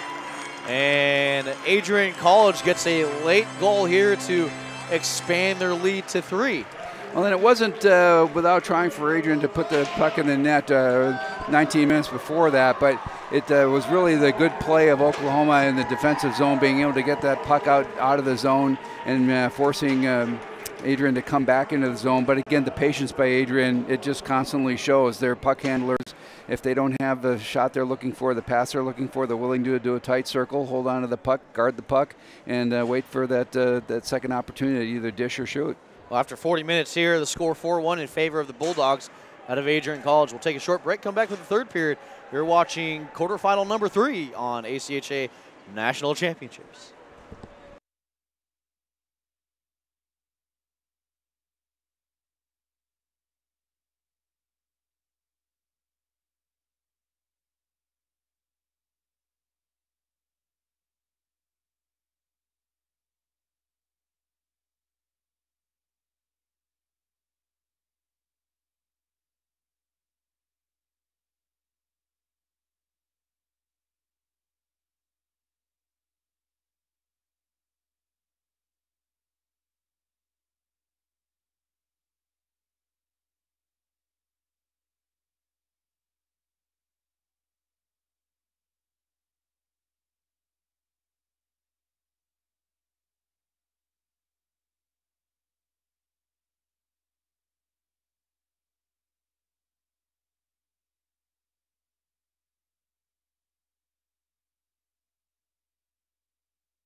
And welcome back here to the Ohio Health Ice House, located just adjacent to Nationwide Arena here in Columbus, Ohio. It's been quite in a way, it's been quite a one-sided game here to start off this game number 3 quarterfinal in Columbus, Ohio. It's been, in a way, it's kind of been all Adrian College for the first 40 minutes. Shot totals going really quickly. It is 8 in the first period for Central Oklahoma, and then 12 in the second period for the Broncos. For Adrian College, 15 apiece in both 20-minute frames for a total of 30. Right now, Adrian College out shooting Central Oklahoma 30-20. Yeah, I think Adrian definitely in the driver's seat to punch their ticket to the semifinals. But again, we've seen no response from the getting out of penalty box from Adrian. They've demonstrated in the second period that they're willing to parade into the penalty box, and you got to wonder, is that playing with fire a little bit? I don't know. They seem to survive on their penalty kill, but they've been in the box way more than the Broncos have in the second period. Well, we look at Central Oklahoma. It almost seems like they've been playing most of the game on their heels. Yeah, they've been backed up a lot, and their release valve is to try and just punch it out of the zone. We've seen Henry just sail the puck 200 feet twice now in the second period just to get that puck away from him. And almost a turnover here to Marcus Rose, but coming back and corralling it is Piratello. Up ahead, and this one given right back to Moore. Moore angles this one off the boards onside. Go the Bulldogs. 2 Bulldogs, 1 Bronco played in the corner for a Bulldog. Out in front here, as that was, I believe that was Rose who was on the post at her far side. 2 shots here, 2 saves. Well, Henry's got brand new ice, even though they scuff it up to slide around on, and he made some great stops. He's trying to give his team a chance to win here, being 3 goals down. A lot of shots here from Novakov, so going in the Central Oklahoma locker room, I'm sure a lot of the message was start sending pucks on net once they gain the zone. Yeah, and they're going to have to, I don't think it's too early to start activating the D and sending 1 D in, just to make sure that, even on the power play, they finally got to put their big guy Minks way up in front and try and take the sight lines away from Adrian. Finger crashing the net, and Alex Henry decides to put the glove on it after the first 52 go by. One here, angled off the boards here, now up ahead for Mills.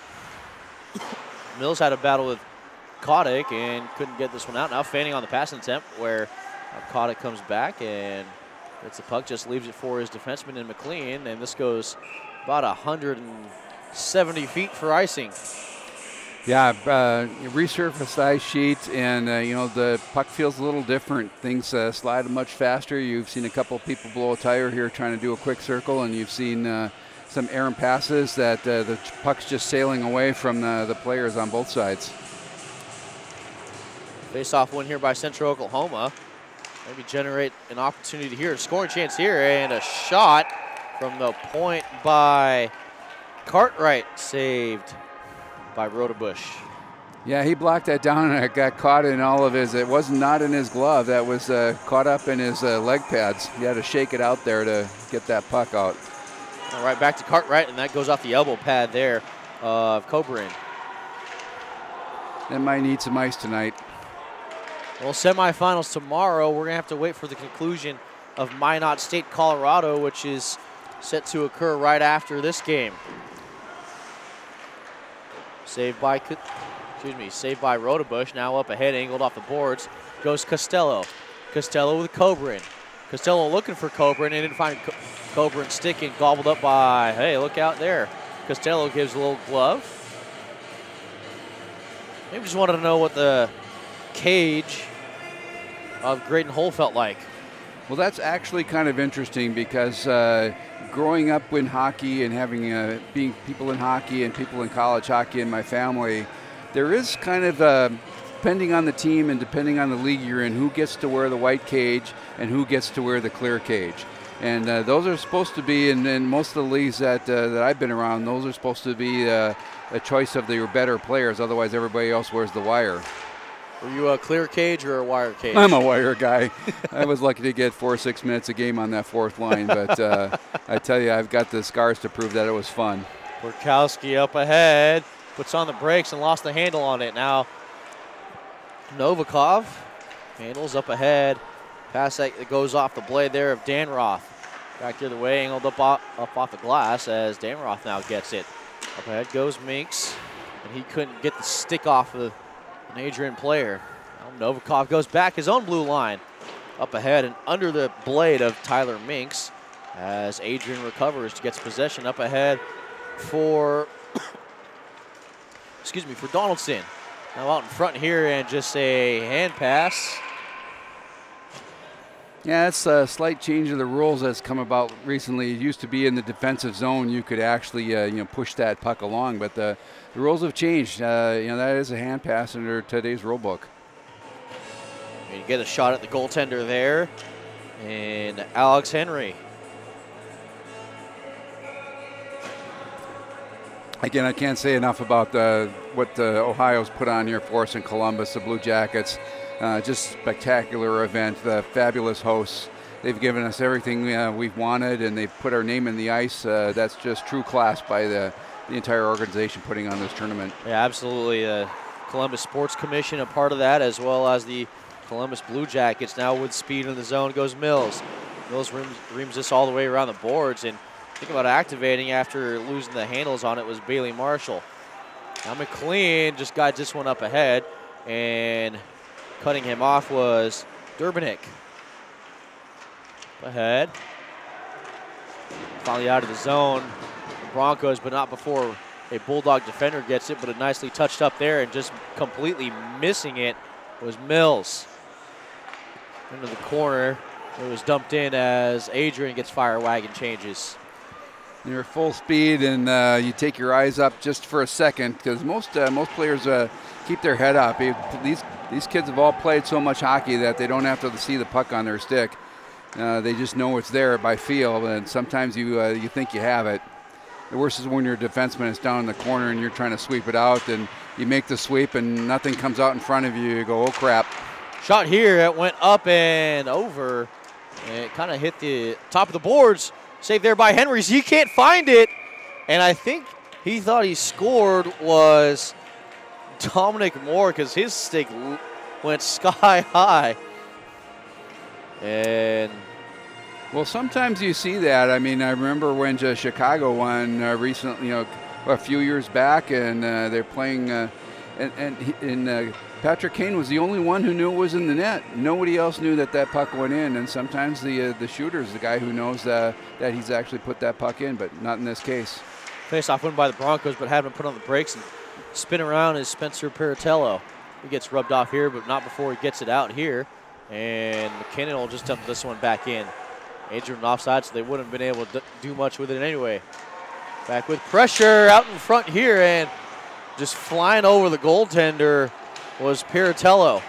Yeah, Piratello looked like he actually did a cartwheel right over the top of Adrian netminder. Costello goes over everyone's head, and it's played back here for Hosking. Hosking now into the zone. Shot here, it's blockered away, up and almost into the corner, kind of just that far trapezoid line. If that's where you want, if that's where you're going to block it, that's where you want it. You want it in that far corner. Now this one just dumped back in the corner, and now to play, this is Piratello. He goes D to D for Minks. Minks now here near side. The pass that was just off, but blowing a tire was Robin. Now here, fired up the point. It went off a stick of a Bronco. Glove down here up to the half boards. And blind centering pass. There's two Bulldogs out in front here, and a good job of sprawling was Piratello. The pass came from the corner. Up ahead.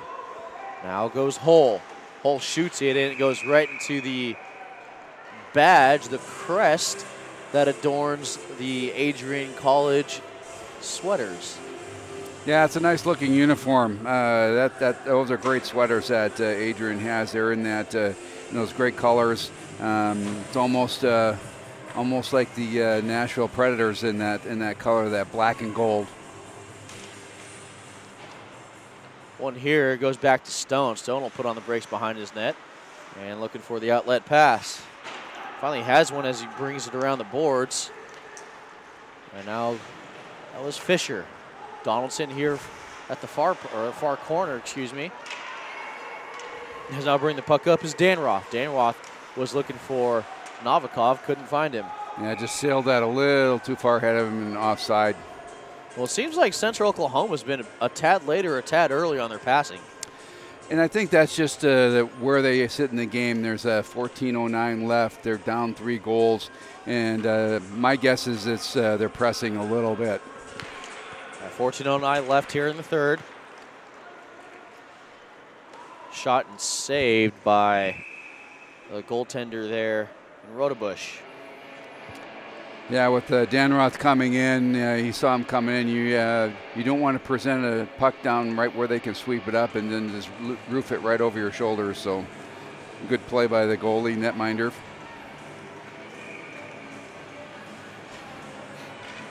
Face-off comes to the glove side of Austin Rodebush. A couple of stick battles there. I believe that's between Bailey Marshall and also J.P. Grino. Face-off one as Stone goes behind his net, generates some speed, try to get this one out. They finally do, and not before the handle gets lost and goes back into the zone. Looking far side, but way out of the way for Niall Mills. He couldn't get to it. Right idea, but just about 4 feet off. Ooh, that's a stinger. Now Donaldson goes. It's a one-on-one right now, and a shot that one off the skate of Dubernick. Henry put that one into the corner again. Now Donaldson canceled out there by Bronco. Up ahead comes Cartwright. Cartwright still with the puck through the neutral zone. Tries to get by McKinnon, couldn't do it, and his tick was tied. Couple of Bulldogs going to the end boards. So this one skied up and it hit the rafter. It'll stay in the zone. Clearing attempt went a little too high. Just a little bit too high, and as you'll see if you're watching or here at the rink, this is an NHL practice facility for the Columbus Blue Jackets. And even though we're here in college hockey, they have painted the trapezoids down behind the red line, and it's not against the law here or the rule book for the college kids to go back into that area. And you've seen that a couple times for the goalies to go get the puck in that trapezoid. A little difference between the NHL rules and college. Sometimes for the better. Oh, Cottle just gets canceled into, and he almost ducked that hit. Good thing he saw that one coming. That could have been bad. Well, I don't know, Boswell, we've had maybe 20 broadcasts this year. When have we not mentioned we wish the goalies would stay in their net? So I got to do it one more time here. Up ahead goes Landon Robin, and played up here. Of course, Jay, you have your feelings about Martin Brodeur and his goaltending. Shot here and saved by Rodebush. Well, it's interesting. You know, it is a lot tongue-in-cheek because I know it is a position where you're allowed to handle the puck, and and there are times when you're not getting enough action, you want to skate. But the 2 overtime games, the one that UNLV lost, and the one that was it Illinois? I can't recall. Illinois and Ohio, yeah, Illinois. Both netminders in overtime came out to play the puck and sweep it away. Missed it by both of them by about 4 to 6 inches, and both times the opposing player came in and roofed it right over them. Fisher blew a tire here as he tried to angle this one off the boards, and this one just clapped into the corner. Up ahead was looking for the skates of Finger, couldn't find it, and the Bulldogs device the puck with 12:07 left in the third. Just a reminder, Game 4 of the quarterfinals tonight between Minot State and Colorado. About an hour after the conclusion of this game.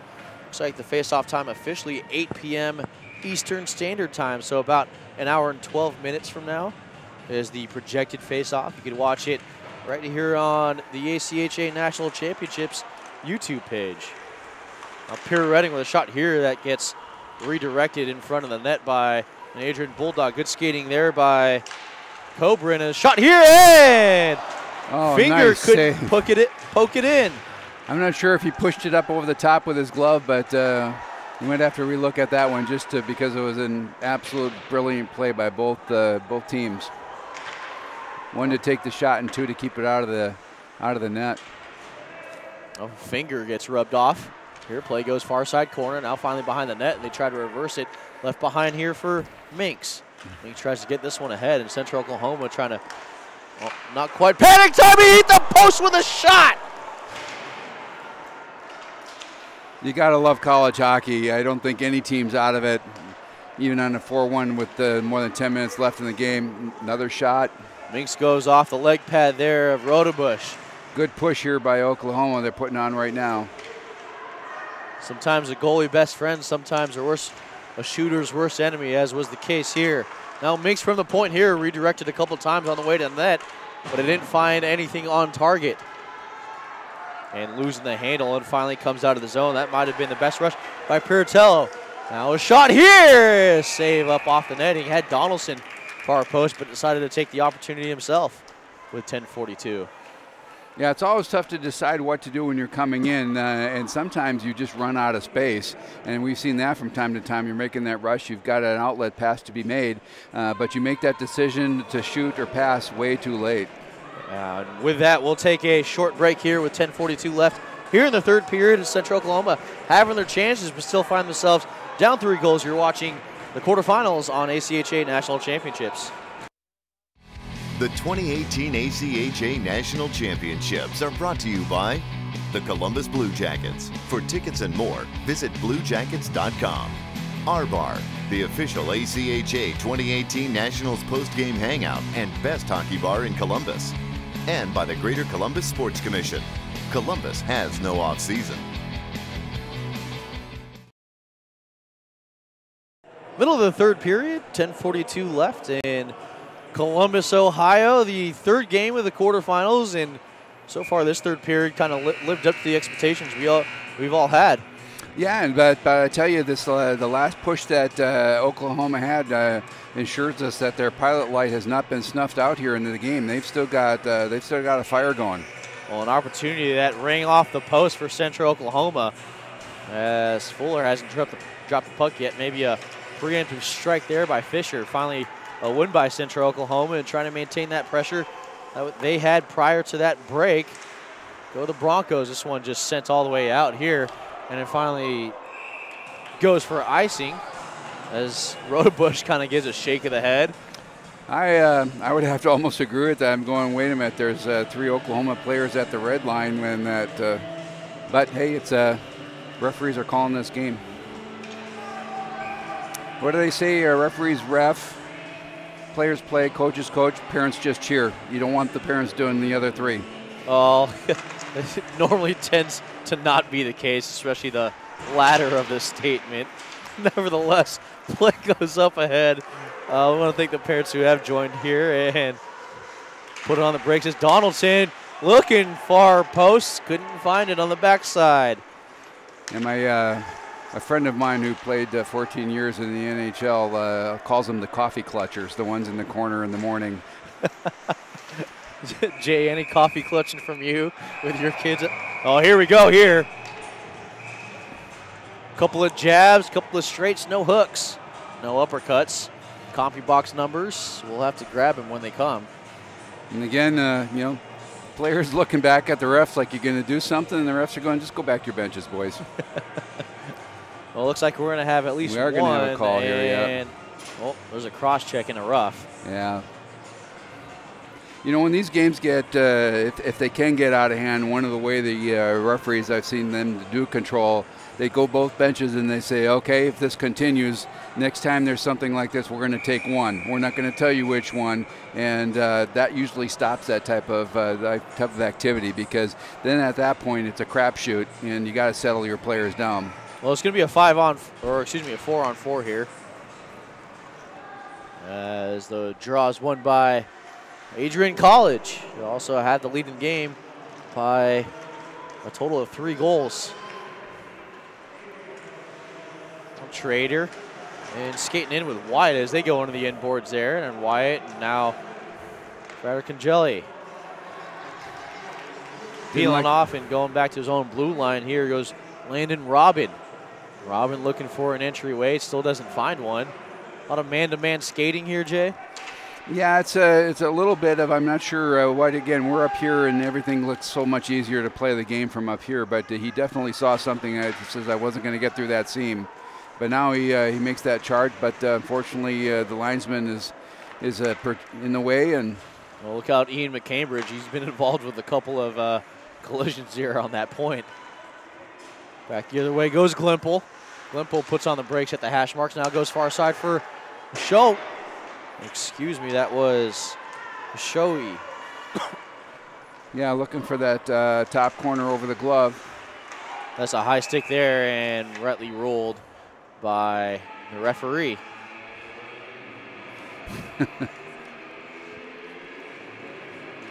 I'm trying to pick up the number there in the corner from Adrian. Okay, was that 15?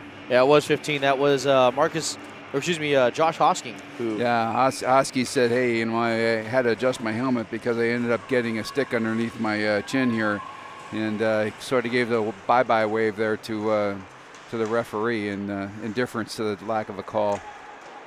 We're here now back to the point. A shot here, they score! Tyler, I guess redeflecting it the way that he reacted was Bailey Marshall, but a drive from Tyler Minks. Yeah, there we go again from out from the point in 5-hole. Let's see if we can pick it up on the screen here. Oh, it is. You look at the goal scorer there, and Marshall might have been redirected in front. And there's a ton of players out. Full speed, yeah. I think that was a deflection. Well, that'll turn up the burner here in this game. Offsides are the Broncos. So, look, coming from behind, too, that's one of those plays that's tough for the goalie because you don't know where that guy below the red line is. You get your position, and again, a lot of times, a lot of it is just rope memory. They go drill after drill after drill after drill about the positions they need to be in the butterfly. And a lot of it is just by sound and by feel. Sometimes if your eyes don't have eyes on the puck, you just go into training mode. Now Coburn watched there by Minks as now he puts on the brakes here. Shot that was turned away by the stick of Alex Durbanik.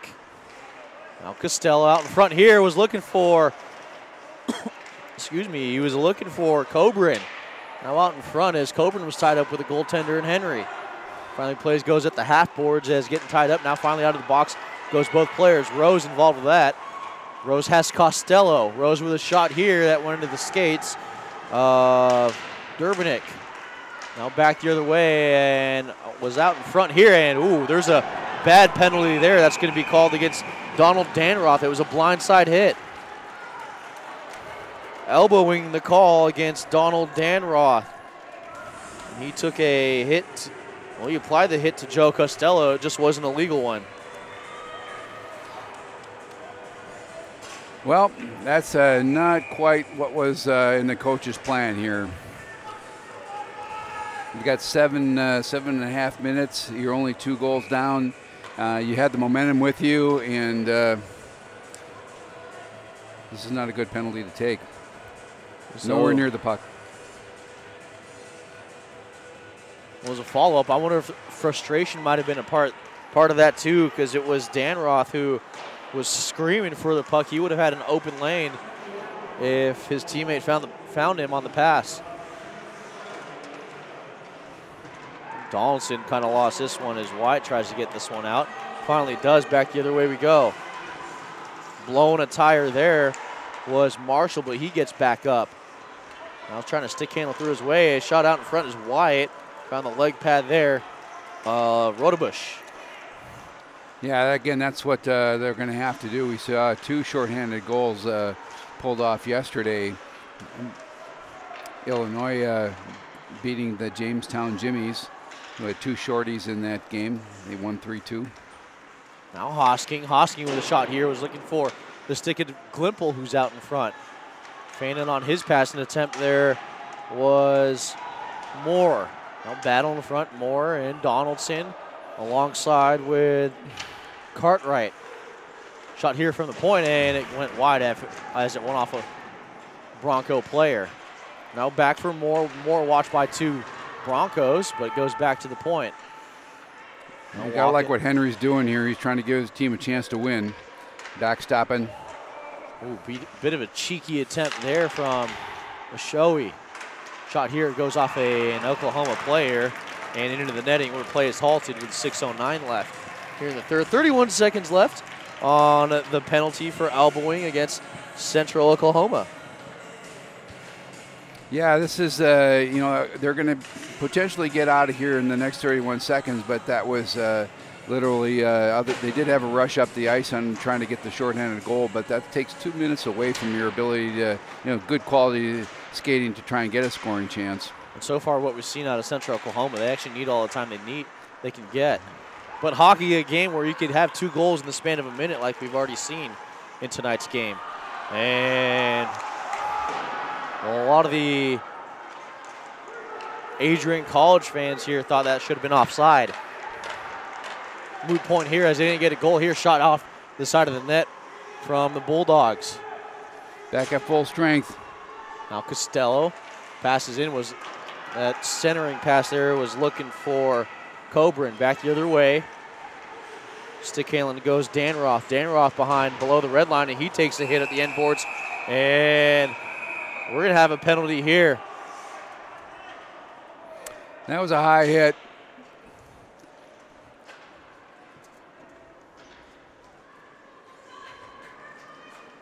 Kind of stopped here as Danroth still hasn't gotten up. Finally, he makes his way up. And trainer's down there. It's everybody just telling the young lad to breathe. Tell me what you got there, son. Jake Kuki on the call. Finally getting up there and skating off the ice. That's always a good sign. Donald Danroth. Sometimes it's just the suddenness. It takes a couple of seconds for your body to kind of reset itself, and the worst is when you get the wind knocked out of you. You're just sitting there, you literally feel like you're never going to breathe again, and it does come back after it stops spasming. Well, I think one of the things, too, you mentioned, too, I mean, the NFL kind of had the problem for a while. They've admitted they had the problem. They're doing everything they can to make the game safer. Hockey kind of has the same problem with concussions. Yeah, they've enacted that protocol, and we saw a couple of people have to go down to the tunnel yesterday. And number 23, I can't remember the team. I think it was for I apologize, but he went back and he never came back into the tournament. It was for Robert Morris, number 23. Got bumped, head hit the dasher, and again he never came back into the tournament. Well, right back and that's here. Smart. Right back now, we have a 2-minute power play for Central Oklahoma as they're going to try to decrease this deficit down to 1. In the circle, Landon Robin. Now back for Minks. Well, this is the back door that Adrian has given them, and let's see if they convert on it. Shot here. Kind of a bad shot selection there by Fisher. Fisher was right out in front. Now by Minks, and there's a lot of traffic in front of the net, and even it would have to be a very seeing eye goal if that puck gets sent on frame. Well, we've seen several times now that I think what they're looking for is a bunch of tips or just send it in the legs. But if you're going to make that kind of shot, you got to make it on the ice. You can't keep sending that as a rising puck going in there. And again, that's just gripping the stick and getting the blade in the wrong position. They're lofting it rather than just sending it in 6 inches above the ice. Now back at it was Minks. He was looking for you. You couldn't get to it. Now and there's kind of a canceling out. Josh White involved with that.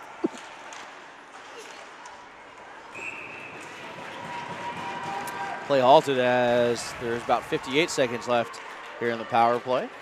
Yeah, Rodebush is holding his ground. He's getting in position, and that time pushed it off of his pad and sent it into the corner and up and out in the netting. 4:19 left here in the third period, closing frame. Unless Central Oklahoma can net 2 goals here in the last 4 minutes with some change, a goal here on the power play would definitely help. Up to the point for Novikov. He had a goal last night, the game-winning goal. This one goes off the netting. And of course, the shorter boards as you get off the half boards or get onto the half boards off the corner boards. Yeah, that's 3 times they've tried to send it in, and the 2 forward players for Adrian have been able to make a body stop, blocking shots. Yep, right back to Paratello. Up ahead and canceling out Marshall was a Bulldog. Now out in front here as Novikov had to settle it down. And he was looking to send this off. Now from the high slot, the shot here and a save. Battle out in front and scramble, it's still loose. There, and it was saved by Rodebush. Stoned Novikov. I have no idea how, being on this side and on the ground, he saw that puck. Piratello with a shot in. Oh, he took a spear there and being sent off.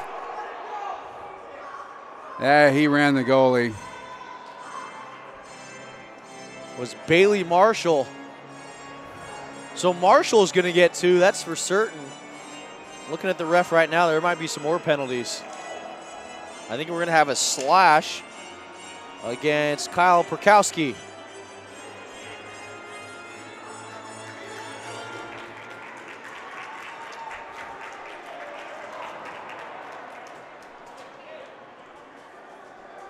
So the question is that's what we got? Okay, 2 minutes for Adrian. Well, I guess we're not going to have anything for, I guess the slash was the result, caused the result of Rodebush being ran over. So the question would be, you're down 2 goals, 3.5 minutes left. Well, you got to get one within the 8 seconds, and then you'll get the other power play. But what do you think about when you think the goalie would come out during this power play? Or are they going to let it wind down to $1.30? That, you know, that's an interesting thing. I mean, if you're a coach and Jay, do you call a timeout and consider pulling Henry? I call a timeout, put the puck on net just once. Like, here we go. If they hold the puck, I pull my goalie. I need 2. Out in front of the score!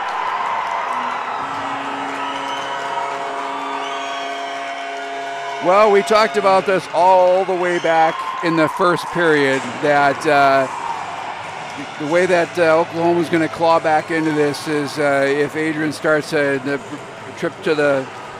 round trip to the penalty box. It's exactly what happened. Now they have another minute 50.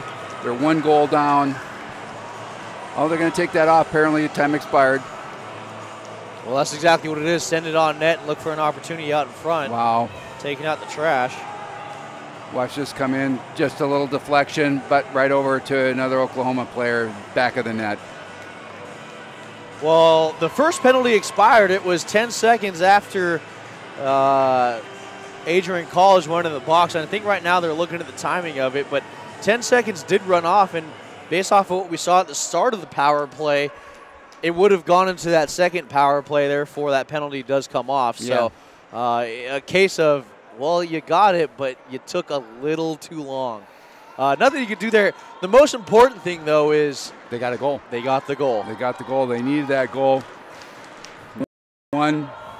And I think right now what they're going to do is they're going to take a look at this to make sure that 10 seconds did expire.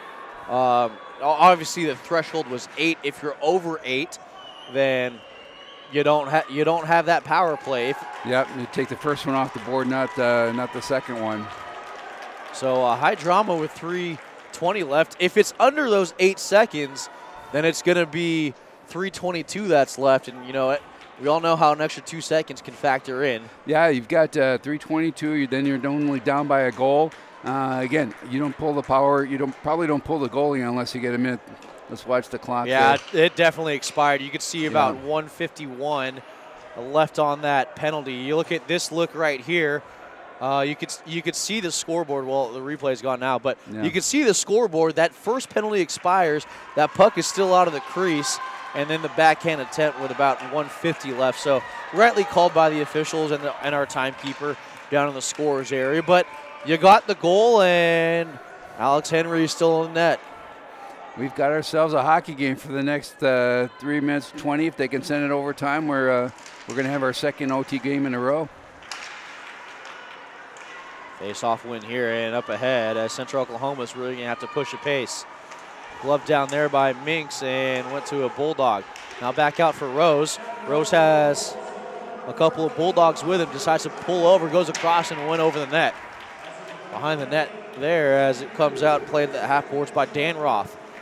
Good to see Dan Roth back out on the ice after the collision he took. Now just skated down up ahead for Rose. Rose has more as Rose was instructed or redirected off the puck. Now goes Central Oklahoma. Their title defense in jeopardy right now. Dan Roth with kind of slowed up after he gained the zone, and Dan Roth. Now this goes all the way around as Adrian College will pick this one up. Coburn now a 3-on-2 if Adrian College decides to hurry as Costello takes it in. Now for Coburn. Coburn walks in and a shot that gets a leg save here. Now goes off the leg pad here of a player in front, Drake Cartwright. Out the other way goes Mills. Mills with speed. He gets redirected in the corner and now rubbing in the end boards there. He takes a tumble. No penalties here as Adrian College comes out with a puck as Coburn will get this up and it goes off the stick of Finger. Back the other way, 3-on-2 if they hurry. High stick may be involved. There's McKinnon, took one high. No penalties there. A couple of shoves as we go back to Mosaic Law there. An eye for an eye now up ahead for White. Stick handles through up for White in the corner. White looking for a centering pass and just missed the tape of Robin. Back the other way, Adrian College goes with the last 94 seconds left. Finger shot into the skates of a Bronco. Now with it, just backhand along the headboards up ahead for Minks. Now backhanded as it hopped over the stick of Minks for the last 124. Up ahead, good stick there.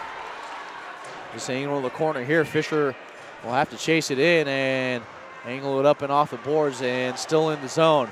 At the half boards, finally out of the zone as the Bulldogs recover. Now D-to-D for Stone. Stone walks in and he'll just send this off the end boards and up on the netting. And finally digging this one out. Now goes Dan Roth, half boards up ahead here for Paratello. Paratello with speed. Here comes the goalie, empty net. Now out in front, kept in. Minks with a shot out in front of it and missed everyone out there. Novikov thinking about it. Now goes to Minks. Minks with a shot here, was gloved down here by a player out in front, now soccered up and out of the zone, and this could do it if they convert. Donaldson with speed. He's going to get this in as he takes a penalty, and there's the goal. Here we go into the corner.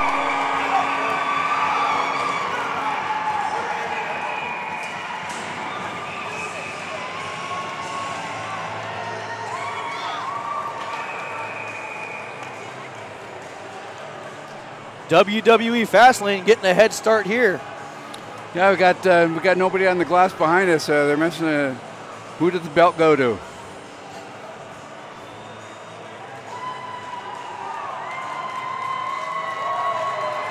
Well, there's going to be a hook, and I'm certain there's going to be more penalties after that.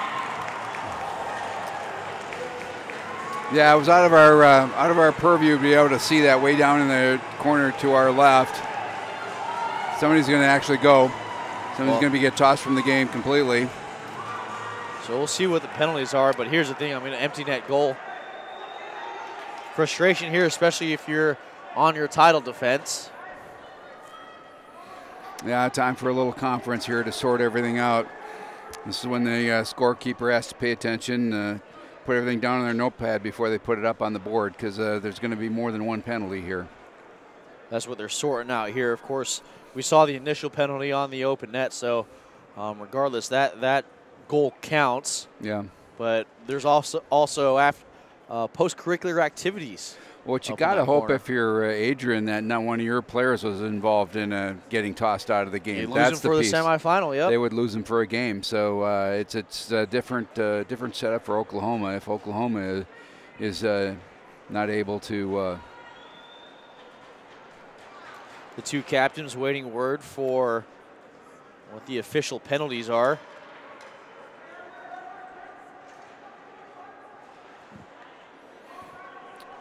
Yep, this game, that goal should stand. It's still not put up on the board here. Clock shows 36.9 seconds. They may review the time again too, in case it ticked off a couple of seconds or fractions of a second. but it is a third period. It should come out with a 4-3 lead or a 5-3 lead for Adrian if you can't understand why this would not stand. We're not seeing, I think, Adrian College fans reacting to something. You take a look at Alex Henry, who for the most part this season's played remarkable. I mean, he took a 94% save percentage into this game. He's one of the highest goal percentages that we've had in the tournament. Stood tall, kept his team in it, and they do have sort of a defensive type of minded team, and they're comfortable playing with a lot of the play in their back end, and that means you're very, very comfortable with the guy that's minding your net. Well, you can see it on the scoreboard. There is one 5-minute major. Well, they took it off the board now, and so that is going against Central Oklahoma.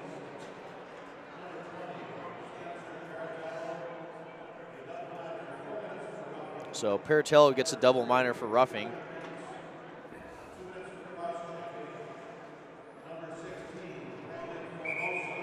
Let's see if we get listen in on this.